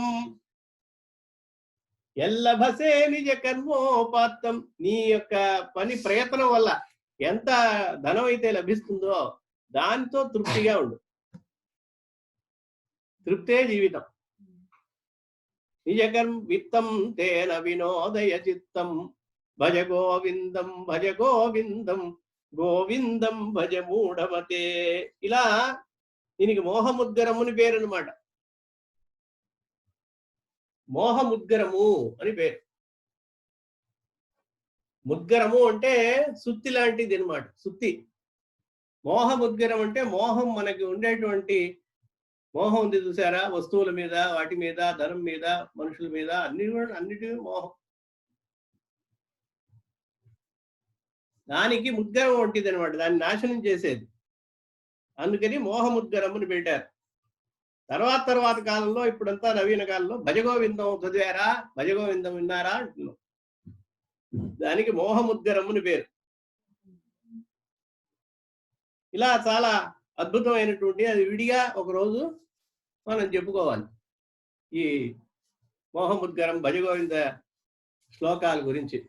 చాలా ఉన్నాయన్నమాట. సత్సంగత్వే నిస్సంగత్వం, నిస్సంగత్వే నిర్మోహత్వం, నిర్మోహత్వే నిశ్చలతత్వం, నిశ్చలతత్వే జీవన్ముక్తి. ఇట్లా చాలా చెప్పాడు. అలాగూ గర్వం ఉండకూడదు, అలా చేయకూడదు, ఇలా కట్టకూడదని గేయం గీతా నామస్. అదే గంగాజలలవ కణికాపీది, గంగాజలం తాగడం అది చేసామన్నమాట. గీతని చదవాలి, భగవద్గీత ఇట్లాంటివి చదవాలి అనేటువంటిది ఒక చెప్పి భజగోవిందం భజగోవిందం అని వస్తుందన్నమాట. ఈ మోహముద్గరం అనేటువంటి దాన్ని ఉపదేశించాడు వాటి అక్కడ. ఆయన చూస్తూ మామూలుగా చెప్పాడు, ఇట్లా ఉన్నారు కాబట్టి అది లక్ష్యం కాదనమాట. జ్ఞానం మనకి అవసరం, కానీ అది లక్ష్యం కాదు. లక్ష్యం వేరే, శాస్త్ర జ్ఞానం అనేది. ఇలాగ చెప్పిన తర్వాత ఇంకొక శిష్యులు అక్కడ వచ్చారనమాట. ఒక శిష్యు, ఆయన వస్తూనే ఈయన నమస్కరించారనమాట. అట్లా ఒక శిష్యుడు, ఆయనకి తోటకాచార్యుడు అని పేరు. తోటకాచార్యుడు అనేటువంటి ఆయన గిరి అని పేరు, ఆనందగిరి అంటారనమాట. కాకపోతే గిరి అయిన ఆయన వస్తువు ఆడమే ఈయన స్తోత్రంతో ఆరంభించాడు. శంకరాచార్యులు అని చూడంగానే గురువు గారిని గురువుగా స్వీకరించి విదితాఖిల శాస్త్ర సుధా జలధే మహితోపనిషత్ కథితార్థ నిధే హృదయే కలయే విమలం చరణం భవశంకర దేశికమే శరణం అని తోటకాష్టకం అంటారు దీన్ని. తోటకాష్టకముని ఈయన గురువు గారిని వస్తూనే ఈ స్తోత్రం చేశాడు అనమాట, స్తుతి చేశాడు. విదితాఖిల శాస్త్ర సుధా జలధే మహితోపనిషత్ కథితార్థ నిధే హృదయే కలయే విమలం చరణం భవశంకర దేశికమే శరణం భవయేవ భవానితి మే నితరాం. మీరే సాక్షాత్ ఈశ్వరులు అనేది నాకు దృఢతరమైనటువంటి విశ్వాసం ఉందండి అంటున్నాడు గురువు గారిని చూసి. భవయేవ భవానితి మే నితరాం సమజాయత చేతసి కౌతుకిత మమ వారయ మోహ మహాజలధి. నా యొక్క మోహ సముద్రాన్ని ఎట్లాగైనా దాటి ఈది బయటపడేట్టుగా నాకు చెయ్యి. మమ వారయ మోహ మహాజలధిం భవశంకర దేశికమే శరణం. నాకేమీ తెలియదయ్యా, విదితానమయ విశదైక కళ, ఒక్క కళ కూడా నాకు తెలియదు. శాస్త్రం తెలియదు, ధర్మం తెలియదు. కళలు ఏమన్నా తెలుసా అంటే కళలు కూడా తెలియదు, ఏమీ తెలియదు. విదితానమయ విశదైక కళ ఒక్కటైనా నేర్చుకోవాలి కదా, ఏది సవ్యంగా చేయలే, అన్నిట్లోనూ సున్నానే. విశదై నజకించన కాంచన మస్తి గురు. నా దగ్గర ధనం ఏమన్నా ఉందంటే ధనము లేదు. ఐశ్వర్యవంతుడంటే ఇవన్నీ ఆటోమేటిక్ గా వచ్చేస్తాయి. చెప్పాను కదా, అందరూ పొగుడుతారు నేను చాలా గొప్పవాడు. పోనీ ఐశ్వర్యం ఉందంటే అది లేదు. విదితానమయ విశదైక కళ నచకించన కాంచన మస్తి గురో. ధనము లేదు. ధృతమేవ విదేహి కృపాం సహజాం భవశంకర దేశికమే శరణం. ఇప్పుడు వెంటనే నన్ను కటాక్షించవయ్యా శంకర భగవత్పాద అని తోటకాష్టకం అన్నమాట. ఇలాగూ భవతా జనతా సుఖితా భవితా నిజబోధ విచారణ చారుమతే కలయేశ్వర జీవ వివేక విదం భవ శంకర దేశికమే శరణం. గురు పుంగవ కుంగవ కేతనతే సమతామయతాం నహి కోపి సుధీ. హే శంకరాచార్యుల వారు, నీలాంటి వాడిని భూలోకంలో ఎక్కడా చూడలేదు ఇంతవరకు, ముందర చూడలేదు, తర్వాత చూడలేదు. విదితానమయ. కాబట్టి గురు పుంగవ పుంగవ కేతన, గురువులకి గురువులకి గురువులకి గురువులు, నీకు సమమైనటువంటి వాడు ఎవరు లేరు. సమతామయతాం నహి కోపి సుధీ శరణాగత వత్సల సార నిధే భవ శంకర దేశిక మే శరణం. ఇవన్నీ రోజు చదవాల్సినటువంటి తోటకాష్టకం. ఇది తోటకం అనేటువంటి వృత్తంలో రాయబడినది, తోటకాచార్యుల వారి చేత చేయబడింది అని అర్థం కాదు. ఇది తోటకము అని ఒక వృత్తానికి పేరు అన్నమాట. దాన్ని ఇంగ్లీష్ లో మీటర్ అంటారు. ఛందస్సు, ఆ ఛందస్సులో తోటకం అనేటువంటిది ఒక ఛందస్సు అన్నమాట. ఇహ తోటకమంబుధి సై కథితం అంటారు. సగణాలు 4 రావాలి, మీకు ఓపిక ఉండాలి కానీ చెప్పచ్చు అనమాట. సగణాలు 4 సగణాలు రావాలన్నమాట. 2 అన్ని ఈక్వల్ గా ఉంటాయి, సమంగా ఉంటాయి. గణాలు 3 అక్షరాలు చూడండి, సమంగా ఉంటాయి. 4 3 12 అక్షరాలు ఉంటాయి ఏదైనా కూడా. విదిత కిలశ స్త్రసుధా జలధే 4 సమంగా ఉంటాయి. 2 లఘువులు తర్వాత ఒక గురువు, 2 లఘువులు తర్వాత ఒక గురువు. విదిత కిలశ కీలాశ స్త్రసుధ, స్త్రాహ్రస్వం సుహ్రస్వం ధా దీర్ఘం, జలధే విదిత కిలశ స్త్రసుధ జలధే మహితోపనిషత్ కథితార్థనిదే. అట్లా దీనికి వృత్తానికి తోటకమ్ముని పేరు. ఈ వృత్తంలో ఆయన ఆశువుగా చెప్పాడు కాబట్టి గురువు గారిని చూడంగానే చెప్పడంతో ఆయనకి ఆశ్చర్యం కలిగి ఆనందం కలిగింది. వెంటనే ఆయన్ని శిష్యుడుగా స్వీకరించాడు అన్నమాట. అలా స్వీకరించి తోటకాచార్యులుగా ఆయన తోటక వృత్తంలో ఆ స్తోత్రాన్ని చదవడం వల్ల, శ్లోకాలు ఆశువుగా చెప్పడం వల్ల ఇవాటి నుంచి మీరు తోటకాచార్యులుగా ఉంటారు అని చెప్పి ఆయనకి తోటకాచార్యులుగా నామకరణం చేశాడు. దీక్ష సన్యాసనామం అన్నమాట. అలాగూ తోటకాచార్యులు శిష్యులుగా ఉన్నారు. ఇలా శిష్యులైన తర్వాత అక్కడ వ్యాసుల వారిని కలుసుకోవడానికి అక్కడ కాశీలో బ్రహ్మసూత్ర భాష్యం రాశారన్నమాట. బ్రహ్మసూత్ర భాష్యం, బ్రహ్మ అంటే ప్రస్థానత్రయం అంటారు. ఇవన్నీ చాలా మనం తెలుసుకోవాల్సింది ఉందన్నమాట. ప్రస్థానత్రయం అంటారు వేదాంతంలో, వేదాంత శాస్త్రంలో. ప్రస్థానము అంటే ప్రతిష్టంతే ప్రసిద్ధతయా అనుస్యూతతయా గచ్చంతి.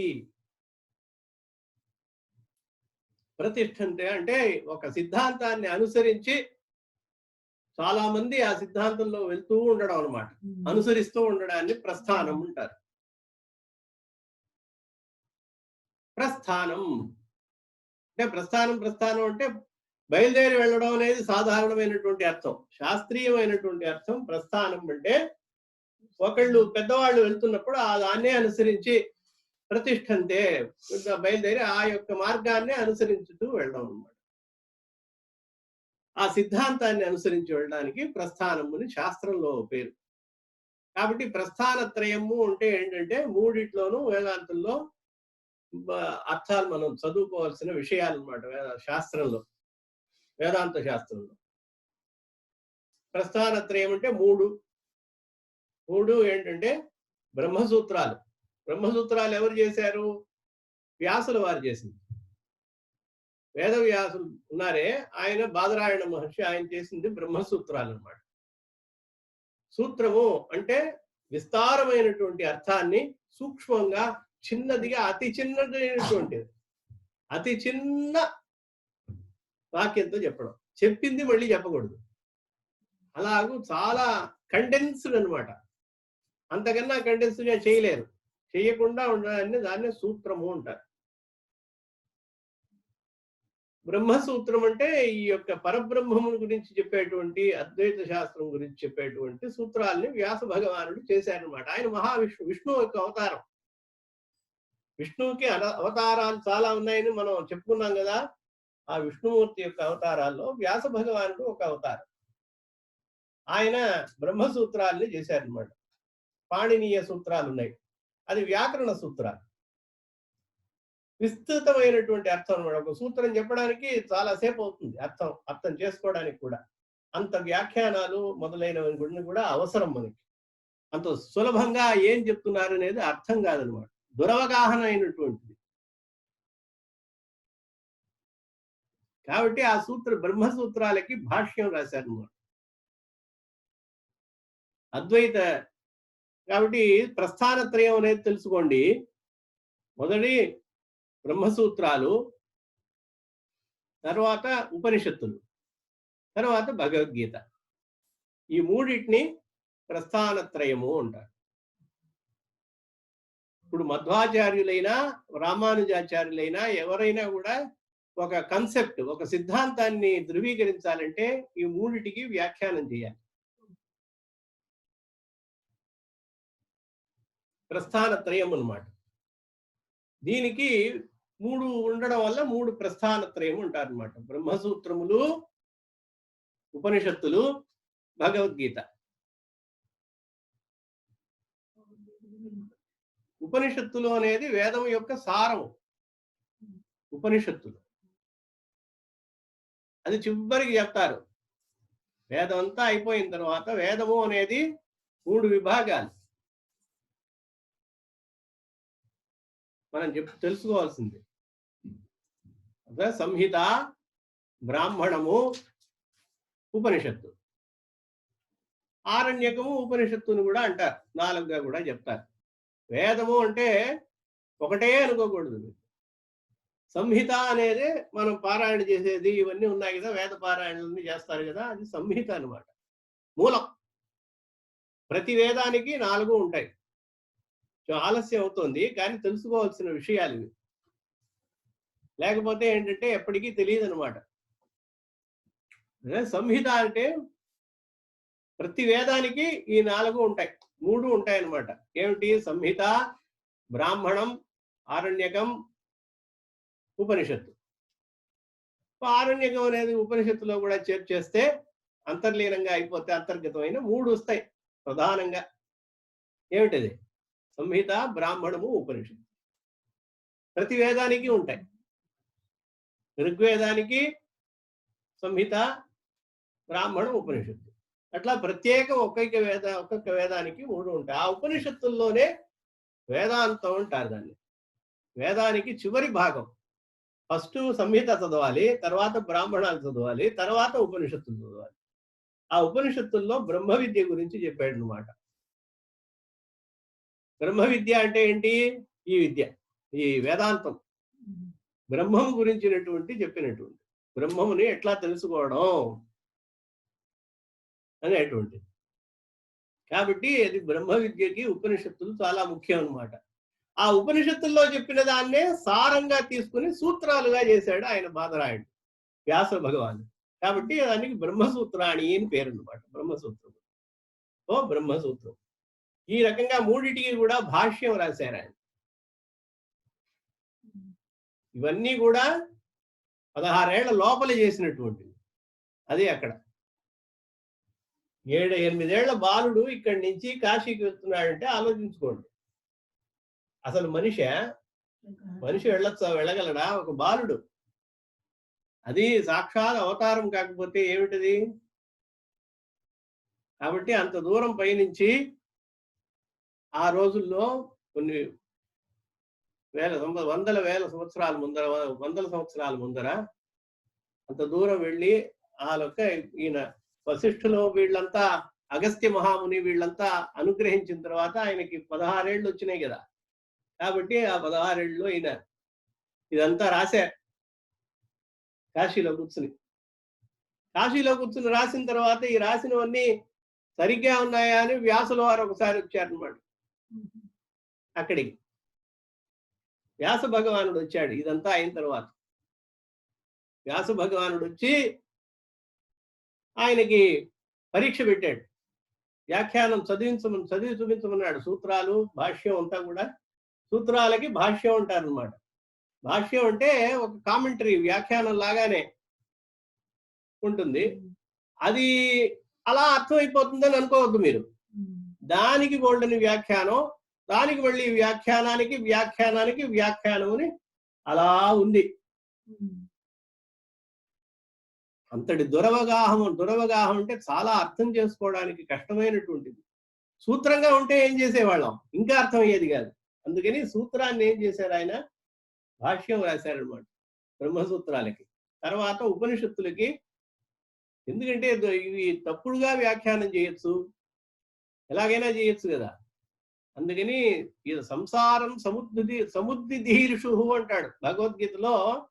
ముందర చెప్పేటప్పుడు ఆయన ఇంట్రొడక్షన్ ఉంటుందన్నమాట, ప్రస్తావన ఉండేటప్పుడు ఆయన శంకరాచార్యులు వారు చెప్తారు, ఆ వ్యాస భగవానుడు పరమ కారుణిక దృష్టితో ఈ ప్రపంచంలో ఉన్నటువంటి మనుషులంతా ఇట్లా అజ్ఞానంలో పడిపోతున్నారు, వీళ్ళకి జ్ఞానం మనం వసగాలి, మనం అనుభవించినటువంటి బ్రహ్మానందాన్ని వీళ్ళు కూడా అనుభవించాలి, జీవితం యొక్క లక్ష్యం అదే అని తెలపడం కోసం వివిధమైనటువంటి వ్యాఖ్యానాలతో, కువ్యాఖ్యానాలతో, చెడు అర్థాలతో, పెడ అర్థాలతో నిండి ఉన్నటువంటి ఈ యొక్క సూత్రాల్ని, ఈ యొక్క గీతని, భగవద్గీతని కూడా వీటిని అన్నింటినీ సముద్ధరించడం కోసం ఈ గీత రాశాట. ఈ భగవద్గీత గాని అలాగే బ్రహ్మసూత్రాలు గాని రాసింది. దుర్విజ్ఞేయం అంటాడు ఆయన శంకరాచార్యులు వంటి వాడు. ఇది అంత సులభంగా అర్థం కాదు అంటాడు. అంత అర్థం కాని దాన్ని నేను ఇలా వ్యాఖ్యానిస్తున్నాను అని చెప్పి భాష్యాన్ని రాస్తారనమాట. అలా మూడిటికి, ప్రస్థానత్రయం మూడిటికి కూడా భగవద్గీత, ఉపనిషత్తులు, బ్రహ్మసూత్రాలకి వ్యాఖ్యానం రాసిన తర్వాత వ్యాసులు వారి దగ్గర వినిపించారు. వాళ్ళిద్దరూ వాదించుకుని ఆయన వేసినటువంటి ప్రశ్నలకి సమాధానం చెప్పి ఈయన ఈ రకంగా వ్యాఖ్యానించాను. ఆయనకి సంతోషం అనిపించింది అనమాట. వ్యాస భగవానుడు శభాష్, బాగా అద్భుతమైనటువంటి వ్యాఖ్యానం చేశాను. నా యొక్క హృదయం ఏమైతే ఉందో, హృదయం అంటే ఈ చోట సిద్ధాంతం ఏదైతే ఉందో ఆ సిద్ధాంతానికి తగ్గట్టుగా దాన్ని ఎస్టాబ్లిష్ చేయడం, స్థాపిస్తూ నువ్వు వచ్చేసి వ్యాఖ్యానం రాసావని ఆయన ఆదరించారు, సంతోషపడ్డారు, మహానందపడ్డారు అనమాట. 16 ఏళ్ళు అయిపోతుంది. అందుకని ఏం చేశారు వ్యాసుల వారు, ఇంకొక 16 ఏళ్ళు ఇంకా చేయవలసిన పనులు చాలా ఉన్నాయి. ఇది ఇంతవరకు రాశావు, కానీ ఇది ప్రచారం చేయాలి, లేకపోతే మరుగున పడిపోతుంది. కాబట్టి దీన్ని ప్రచారం కోసం ఇంకా నీకు చాలా పనులు ఉన్నాయి. ఆసేతు హిమాచలం నువ్వు పర్యటించి ఈ యొక్క అద్వైత ప్రస్థానాన్ని స్థిరపరచాలి, సిద్ధాంతాన్ని స్థాపించాలి, పునఃప్రతిష్ఠించాలి. కాబట్టి దానికి ఇంకా చాలా సమయం అవసరం. కాబట్టి ఇంకొక 16 సంవత్సరాలు ఆయుష్ని ప్రసాదించాడు. అలాగూ 32 ఏళ్ల ఆయుష్ని పొందారు ఆయన. 16 ఏళ్ళు ఇవన్నీ కూడా రాసింది 16 ఏళ్ల లోపనే. 16 ఏళ్ళు రాలా ఇంకా, అప్పుడే ఇవన్నీ రాసేశారు.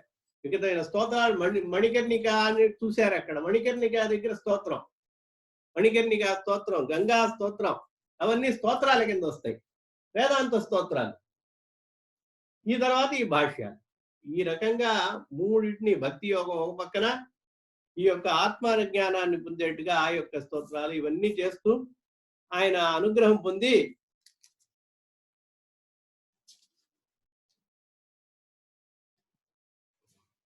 అలా వెళ్తూ ఉన్నాడనమాట. ఈ లోపల అక్కడికి ఒక కాపాలికుడు వచ్చాడు. కాపాలికులు అంటే వీళ్ళంతా పాశుపత మతానికి చెందిన వాళ్ళు అనమాట. ఈ విధమైనటువంటి మిగతావి ఈ అఘోరీలు వీళ్ళంతా ఉంటారు కదా, అలాగూ పాశుపతం ప్రధానంగా ఉండేటువంటి వాళ్ళు. కాపాలికులు అని తంత్రశాస్త్రం, తంత్రం అంతా ఉంటుంది. వాళ్ళు ఉగ్రదేవతల్ని ఉపాసన చేస్తూ ఉంటారు అనమాట. ఆ ఉపాసన చేస్తున్నప్పుడు ఆయన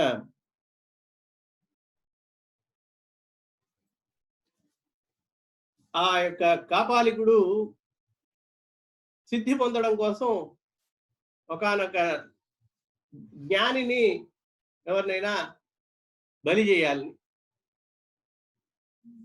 బలి ఇవ్వాలనేటువంటిది ఆయనకి చెప్పింది అనమాట.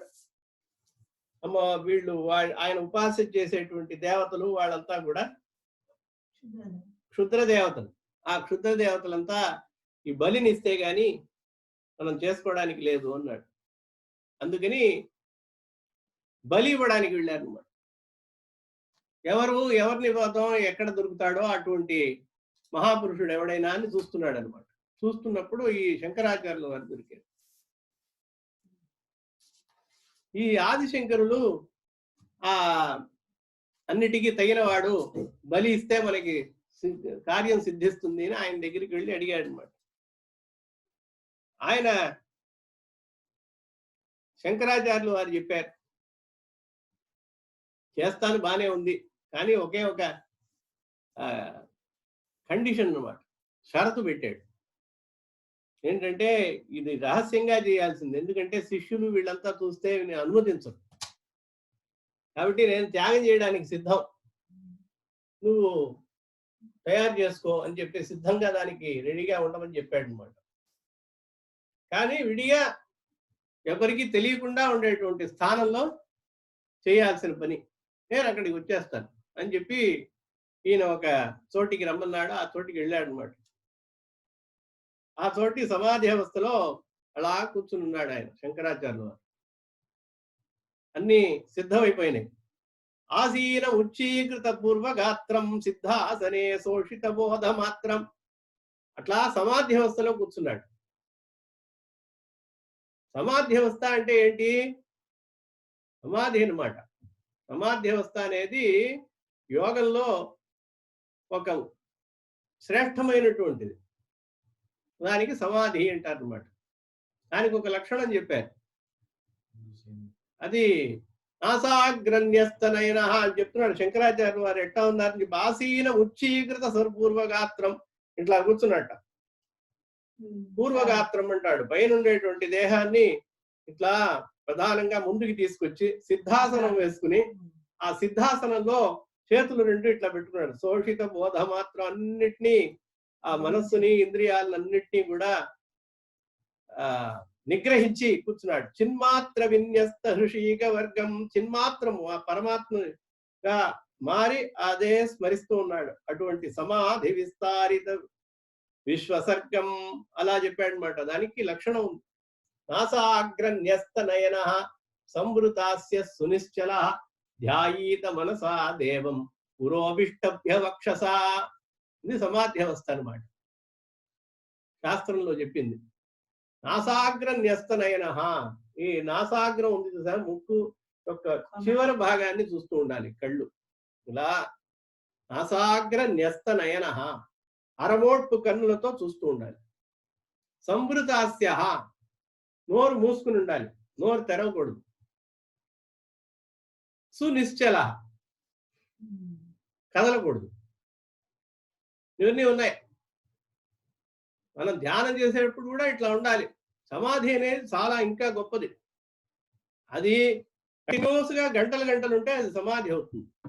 మనం నిమిషాలకే ఉండలేం, ఒక నిమిషానికే ఉండలేం. మనకి ఎంతసేపటికి ధ్యాస వేరే ఉంటుంది కదా. కాబట్టి బ్రహ్మచారులు అయితే వాళ్ళని గిళ్ళను వీళ్ళని గిళ్ళని చేస్తారు. గృహస్థులు అయితే వాడికి ఏం చేద్దాం, వాడిని స్కూల్లో దింపాలి, దీన్ని స్కూల్లో దింపాలి, వాడికి బాక్స్ రెడీ చేయాలి, వీడికి బాక్సులు ఆవిడ రెడీ చేసిందా లేదా, రేపటికి బియ్యం ఉన్నాయా లేవా, పప్పు ఉప్పు ఆవిడ నసపెడుతుంటుంది. ఏమండి ఆ జపం అంతా కొంచెంసేపు ఆపండి,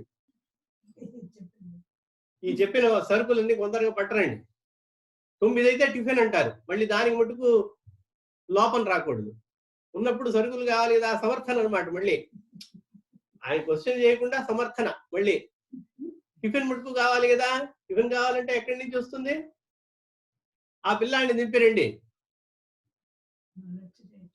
అలాగ ఉంటుంది అనమాట. వృద్ధుడు అయిన తర్వాత చింతాశక్తి, వాడేం చేస్తున్నాడో వీడేం చేస్తున్నాడో, వాడు బాగున్నాడా లేడా, వాళ్ళు బాగా వండుకుని తింటున్నారా లేదా, ఏం అవస్థపడుతున్నారో ఏమో, మనవాళ్ళు బాగా చదువుతున్నారో లేదో, వాడికి స్కూల్ అడ్మిషన్ కావాలట, అట్లా వస్తాడు ఒక ఆయన.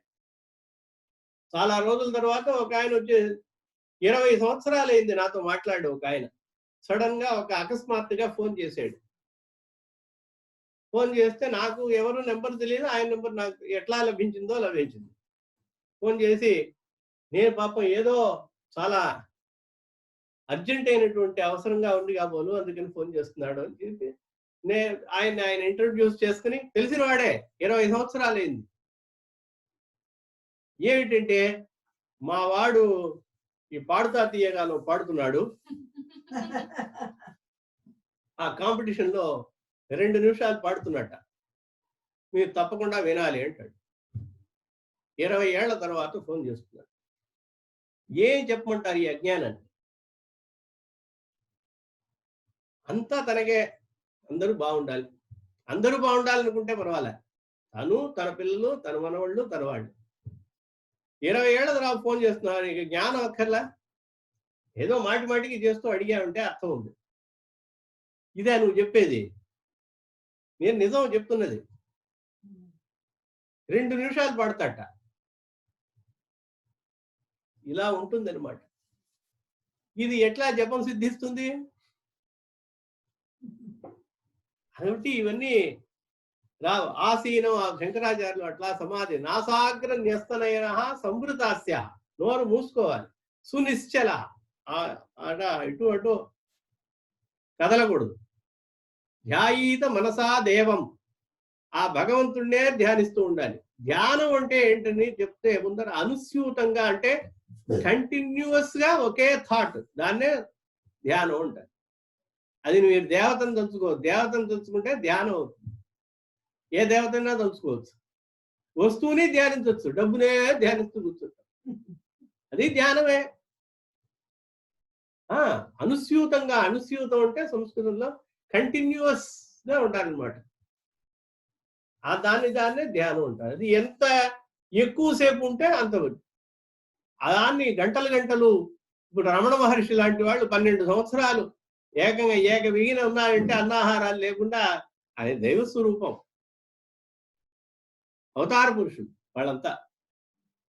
ఎట్లా ఉంటాయండి 2 రోజులు 3 రోజులు అన్ని అసలు అన్నాహారాలేవి, స్నానపానాలేవి ఏమీ లేదు. అది ఏమిటది? అత్యాశ్చర్యకరమైనటువంటి సమాధి అవస్థ అనమాట. తన ఒళ్ళు తనకి తెలియదు అనమాట. అదే తపస్సు చేసేటప్పుడు కుట్టలు వచ్చినాయి, ఇవి వచ్చినాయి అంటారు కదా. అది సంవృత హాస్య సునిశ్చల అంటే ఈ వెన్నెముక ఉంది కదా, వెన్నెముక, ఈ మెడ, ఈ తల, వెనకాల తల అన్ని కూడా ఒక గీత గీస్తే స్ట్రెయిట్ గా ఉండాలి. ఈ మూల భాగం అనుస్ అంటారు కదా, అక్కడి నుంచి ఒకే గీత గీస్తే స్ట్రెయిట్ గా ఉండాలి. అది కూర్చోవడం అంటే. అట్లా కూర్చుని ప్రాక్టీస్ చేస్తే వెన్నునొప్పి రాదు. ధ్యానం చేసేటప్పుడు అట్లా చేయాలి. ధ్యాయీత మనస, ఇవన్నీ చేస్తున్నాను, మనస్సు ఉండాలి కదా, మనస్సు దేవుని యందు ధ్యానం చేయాలి. అందుకని ధ్యాయీత మనసా దేవం ఉరోవిష్టభ్య అన్నాడు. అది కూడా చెప్తున్నాడు. ఉరోవిష్టభ్య అంటే ఈ హృదయం ఉంది కదా, వక్షస్థలం ముందరికి పెట్టాలి అన్నాడు. ఉరోవిష్టభ్య వక్ష చ అగ్రత, ఉరోవిష్టభ్య చ అగ్రత అంటే ముందరికి ఇట్లా. అప్పుడే మీకు ఆ వెన్నెముక స్ట్రైట్ గా వస్తుంది, సరాసరిగా నిలబడుతుంది.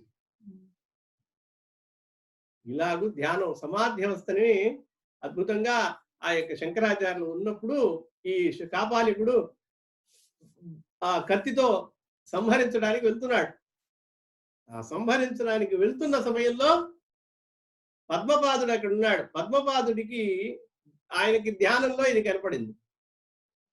గురువు గారి యొక్క స్థితి మంచిదిగా లేదు, ఆయన త్యాగం చేస్తున్నాడు, కానీ దేశానికి కావాలి కదా ఆయనకి. ఆయన దేశభక్తుడు, దేశానికి కావాలి. సన్యాసులు అంటే మీరు అట్లా అనుకోవద్దు, వాళ్ళు సిద్ధి పొందారు, వాళ్ళకి బ్రహ్మజ్ఞానం వచ్చేసింది, మరి ఎందుకు బతకడం, ఎందుకని అక్కడికి ఇక్కడికి వెళ్ళడం? దేశంలో ఉన్న వాళ్ళని ప్రజలకి భక్తి మార్గంలో, ధర్మ మార్గంలో ప్రవర్తింపజేయాలి. ముఖ్యంగా సనాతన ధర్మంలో ప్రవర్తింపజేయాలి. అందుకనే వాళ్ళంతా అవతార పురుషులంతా జన్మించేది. కాబట్టి ఆ యొక్క కర్తవ్యం ఉంది. వెంటనే పద్మపాదుడు అక్కడికి వెళ్ళాడు మరి. అలాగ వెళ్ళి అక్కడ ఆయనకి కాపాలికి అక్కడ నృసింహ మంత్రం చేశాడనమాట. వెంటనే ఆయన నృసింహ ఉపాసకుడు ఆయన.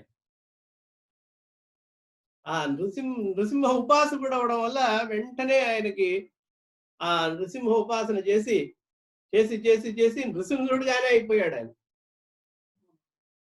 నరసింహమూర్తి అయిపోయాడు. నరసింహమూర్తి అయిపోయి ఆ పద్మపాదుడు ఆ గోళ్లతో ఉగ్ర నరసింహుడుగా అయిపోయి కాపాలికుడి మీద పడి కాపాలికుడి యొక్క డొక్క చీల్చేశాడు. అట్లాగే హృదయాన్ని చీల్చి పారేసేసి సంహరించాడనమాట. సంహరించి ఆ ప్రహ్లాద వరదుడైనటువంటి హిరణ్యకశిపుణ్ణి ఎట్లాగైతే వక్షస్థలాన్ని చీల్చి ఉగ్రమైనటువంటి రూపంలో ఉన్నాడో అట్లా ఉగ్రమైన రూపంలో ఆయన ఉన్నాడనమాట పద్మపాదుడు.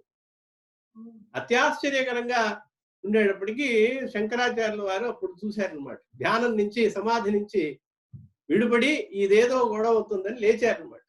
చూసేటప్పటికి ఇక్కడ నృసింహావతారంతో ఊగిపోతున్నాడు ఆయన నరసింహమూర్తిగా. అప్పుడు ఆయనకి స్తోత్రం చేశాడు ఆయన. నృసింహ స్తోత్రం చేశాడు. త్వమేవ సర్గస్థితి హేతురస్య త్వమేవ నేత నృహరే అఖిలస్య. హే నరసింహమూర్తి, నువ్వేనైనా ఈ సర్గస్థితి సృష్టి స్థితి లయలకన్నిటికీ కారకుడైనటువంటి వాడివి. త్వమేవ చింత్యో హృదయేన వద్యే. ఏ విషయం మనసులో పెట్టుకోకుండా చింతలు చికాకులు లేకుండా నిన్నే మనసు ఎందు ధ్యానిస్తున్నాను. త్వామేవ చిన్మాత్రమహం బ్రవతు. నీవే పరమాత్మవి. ఈ పరమాత్మమైనటువంటి హే నృసింహ, నిన్ను శరణాగతి కోరుతున్నాను అని చెప్పి అక్కడ ఆయన స్తోత్రం చేశాడు. నృసింహ స్తోత్రం చేశాడు శంకరాచార్యుల వారు. చెయ్యంగానే అప్పటికి ఆయన శాంతించాడు అనమాట. శాంతించి మామూలు రూపాన్ని పొందాడు. మామూలు శిష్యుడిగా అయ్యి అనుసరించాడు అనమాట ఈయన్ని. అప్పుడు ఇంకా తర్వాత లక్ష్మీ నృసింహ మోదయకి అది తర్వాత వస్తుందన్నమాట నృసింహ స్తుతి అనేది. ఇక్కడ వేరే స్తుతి. ఈ రకంగా నృసింహ మంత్ర జపం చేత సిద్ధి పొందినటువంటి ఆ పద్మపాడు గురువు గారిని ఆ కాపాలికుడి దగ్గర నుంచి కాపాడి, ఆయన కాపాడుకోలేడా, ఈయన చేత చెప్పించాలన్నమాట. అలా కాపాడి రక్షించాడు. గురువు గారు చాలా సంతోషపడి ఈ శిష్యులతో బయలుదేరి తన యొక్క అద్వైత స్థాపనకి అలా హిమాలయకి వెళ్ళాడు అనమాట. బదరీకి వెళ్ళారు. బదరీ క్షేత్ర దర్శనం చేసుకుని అక్కడంతా ఉండేటువంటి అక్కడంతా కేదార్నాథుడి గురించి స్తోత్రం అంతా చేశాడు. స్తుతులు ఎక్కడ పడితే అక్కడ ఏ దేవతనైనా ఆ దేవతలను స్తుతి చేస్తూ 3 సార్లు వెళ్ళాడు. కాబట్టి ఒకసారి మళ్ళీ ఆసేతు హిమాచలం ప్రయాణించి ఇక్కడ కేరళలో వచ్చేసిన తర్వాత ఆయనకి మహాబలేశ్వరం అట్లాంటి స్థలాలకి పుణ్యస్థలాలకు వెళ్ళి ముఖ్యంగా ఆ యొక్క మూకాంబిక ఆ క్షేత్రానికి వెళ్ళాడు. మూకాంబిక క్షేత్రానికి వెళ్ళి అక్కడ ఆయనంతా స్తుతించి అమ్మవారి దగ్గరే ఆవిడ ఉపాసన, సాక్షాత్ ఆవిడ అమ్మవారు శక్తిపీఠం కదా అది. అక్కడ ఆయన కొన్నాళ్ళు ఉండి మళ్ళీ అక్కడికి వెళ్ళారనమాట. హిమాలయాలకు వెళ్తూ దోవలో ఉండేటువంటి సకల విధములైన పండితులు ఉంటారు కదా, ఆ పండితులంతా జయిస్తూ ఒక్కొక్కళ్ళ దగ్గర తన యొక్క సిద్ధాంతం యొక్క ముఖ్యత్వాన్ని చెప్పుకుంటూ ప్రాధాన్యాన్ని, ఇదే పరమ సిద్ధాంతము, వేదాంతముల యొక్క సిద్ధాంతం అని చెప్పి స్థాపించి అద్వైత స్థాపన చేసుకుంటూ అట్లా మళ్ళీ వెళ్ళారనమాట. అలాగూ బదరీ కేదార్నాథుల దాకా వెళ్ళి మళ్ళీ తిరిగి కాశీకి వచ్చారు. అక్కడ గ్రంథాలని స్తోత్రాలని అన్నట్టు కూడా ప్రచారం చేస్తూ ఇలా ఉంటున్నారన్నమాట. ఉంటూ దీనికి చాలా ప్రతిబద్ధకమైనటువంటి బౌద్ధ మతం మొదలైనటువంటి మతాలన్నింటినీ కూడా ఖండించాడు. వీటినన్నింటినీ ఖండించిన తర్వాత అత్యున్నతంగా కర్మ సిద్ధాంతాన్ని ప్రధానంగా పెట్టుకుని కొంతమంది పండితులు ఉన్నారు.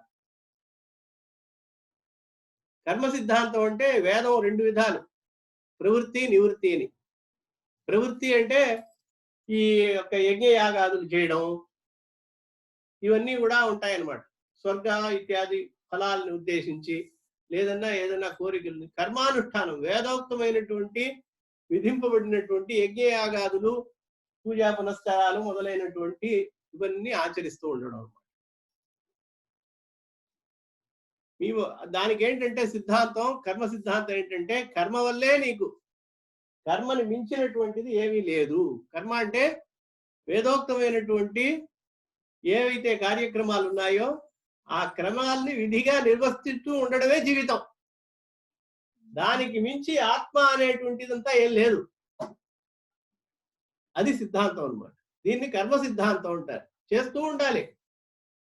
వేదంలో చెప్పినటువంటి యజ్ఞయాగాదులు మిగతావన్నీ ఏ అనుష్ఠానం చెప్పాడో అవన్నీ చేస్తూ ఉండాలి, కానీ అదే జీవితం మొత్తం. దానివల్లే నువ్వు విముక్తుడు అవుతావు. దానికి మించినటువంటిది ఏమీ లేదు అనేటువంటిది కర్మ సిద్ధాంతం అన్నమాట. కాబట్టి దానికి అతీతమైనటువంటిది పరమాత్మ, దానికి ఉపాసన అటువంటిది ఏమీ చెయ్యక్కన అవసరం లేదు అనేటువంటి సిద్ధాంతం ఉంది. ఈ సిద్ధాంతాన్ని ఏం చేయాలి? బద్దలు కొట్టాలన్నమాట. అప్పుడే ఈ యొక్క అద్వైత సిద్ధాంతాన్ని మనం స్థాపించగలుగుతాం. అలా కొంచెం బౌద్ధ జైనాది మతాలన్నింటినీ కూడా సంహరించుకుంటూ వస్తూ వాళ్ళని జయించుకుంటూ వస్తున్న ప్రకారంలో ఈ యొక్క కర్మ సిద్ధాంతం అనుసరిస్తూ ఉన్నటువంటి యజ్ఞయాగాదులనే ముఖ్యమైనటువంటి, యజ్ఞయాగాదులు చెయ్యొద్దని చెప్పలా, అవే ముఖ్యము. జీవితం యొక్క లక్ష్యమే అవి చేయడమే. వాటిని మించింది ఆత్మ, దాని యొక్క జ్ఞానం, దాన్ని చేసుకోవడం, భక్తి ఇటువంటివేమి లేవు. ఇంకా చెప్పాలంటే దేవతా స్వరూపం కూడా లేదు శాస్త్రంలో చెప్పాలంటే. అలా వాళ్ళ సిద్ధాంతం అన్నమాట. దేవతని ఫలానా దేవతని ధ్యానించమని చెప్తున్నాం కదా. ఇప్పుడు గాయత్రి ఇట్లాంటివి ముక్త విద్రుమ హేమనీల ధవలచ్ఛాయి అని ఒక ఆకారాన్ని చెప్తున్నాం. ఆయన యొక్క గాయత్రి దేవి యొక్క స్వరూపాన్ని చెప్తున్నాం. ముత్యాల్లాగా తెల్లగా ఉండేటువంటి ముఖం ముక్త విద్రుమం. విద్రుమం అంటే ఎర్రగా మన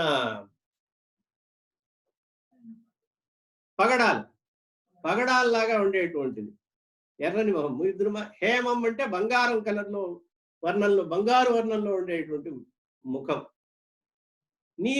నీలమైనటువంటి ముఖం. ధవలం తెల్లనేటువంటి 5 ముఖాలు గాయత్రికి. 5 ముఖాలు. ముక్తా విద్రుమ హేమనీల ధవలఛాయి అని మనం కనబడుతూ అట్లా ధ్యానం చేయాలి. ఇది ధ్యాన శ్లోకం. ధ్యానం అంటే చెప్పాను అనుస్యూతంగా రావాలి, అప్పుడే ధ్యానం. ఆ దాంట్లో మధ్యలో అంతరాళం ఇంకో విగ్రహమో ఇంకో ఐడియానో దాంట్లో ప్రవేశించకూడదు అనమాట. అలాగూ ధ్యానం ప్రాక్టీస్ చేయాలి. అలాగే ధ్యానం ఆ శాస్త్రంలో కర్మకాండలో అట్లా ధ్యానం కూడా అవసరం లేదు. మంత్రం చెప్పావా అది ఒక్కటే చాలు, అంతే. అట్లా సిద్ధాంతం అనమాట. అది ధ్యానించాల్సిన అవసరం కూడా లేదు. అగ్నయే స్వాహ అగ్నయ ఇదం నమః, ఇంద్రాయ స్వాహ ఇంద్రాయ ఇదం నమః.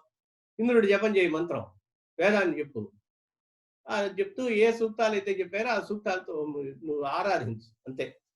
యజ్ఞయాగాదు ఇలా కర్మ సిద్ధాంతాన్ని ముందర పడగొట్టాలి. అప్పుడే మనకి పడగొడితే గాని, జయించగలిగితే గాని పూర్తి అయినటువంటి ఈ యొక్క జ్ఞానాన్ని మనం అద్వైత సిద్ధాంతాన్ని స్థాపించలేము అనే కోసం ఆయన తర్వాత పండితులందరినీ ఒక్కొక్కళ్ళుగా ఆ యొక్క కర్మ సిద్ధాంతంలో మీమాంసా శాస్త్రంలో ఎవరైతే ఉద్దండులైనటువంటి ఉన్నారో కర్మకాండలో వాళ్ళందరినీ జయిస్తూ వెళ్ళాడనమాట. దాంట్లో ప్రముఖులైనటువంటి వాళ్ళని ఎవరిని చూస్తాడు, ఎవరిని ఆయన కలుస్తారు, ఏం చేస్తారు అనేది రేపటి ఉపన్యాసంలో ప్రవచనంలో మనం తెలుసుకుందాం.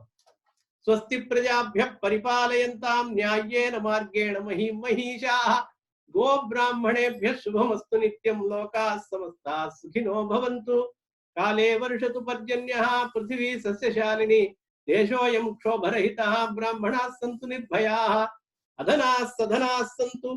అపుత్రాః పుత్రిణః సంతు. పుత్రిణః సంతు పౌత్రిణః. అధనాః సధనాః సంతు. జీవంతు శరదాం శతం. శ్రీ పరబ్రహ్మణే నమః. సర్వం పరబ్రహ్మార్పణమస్తు.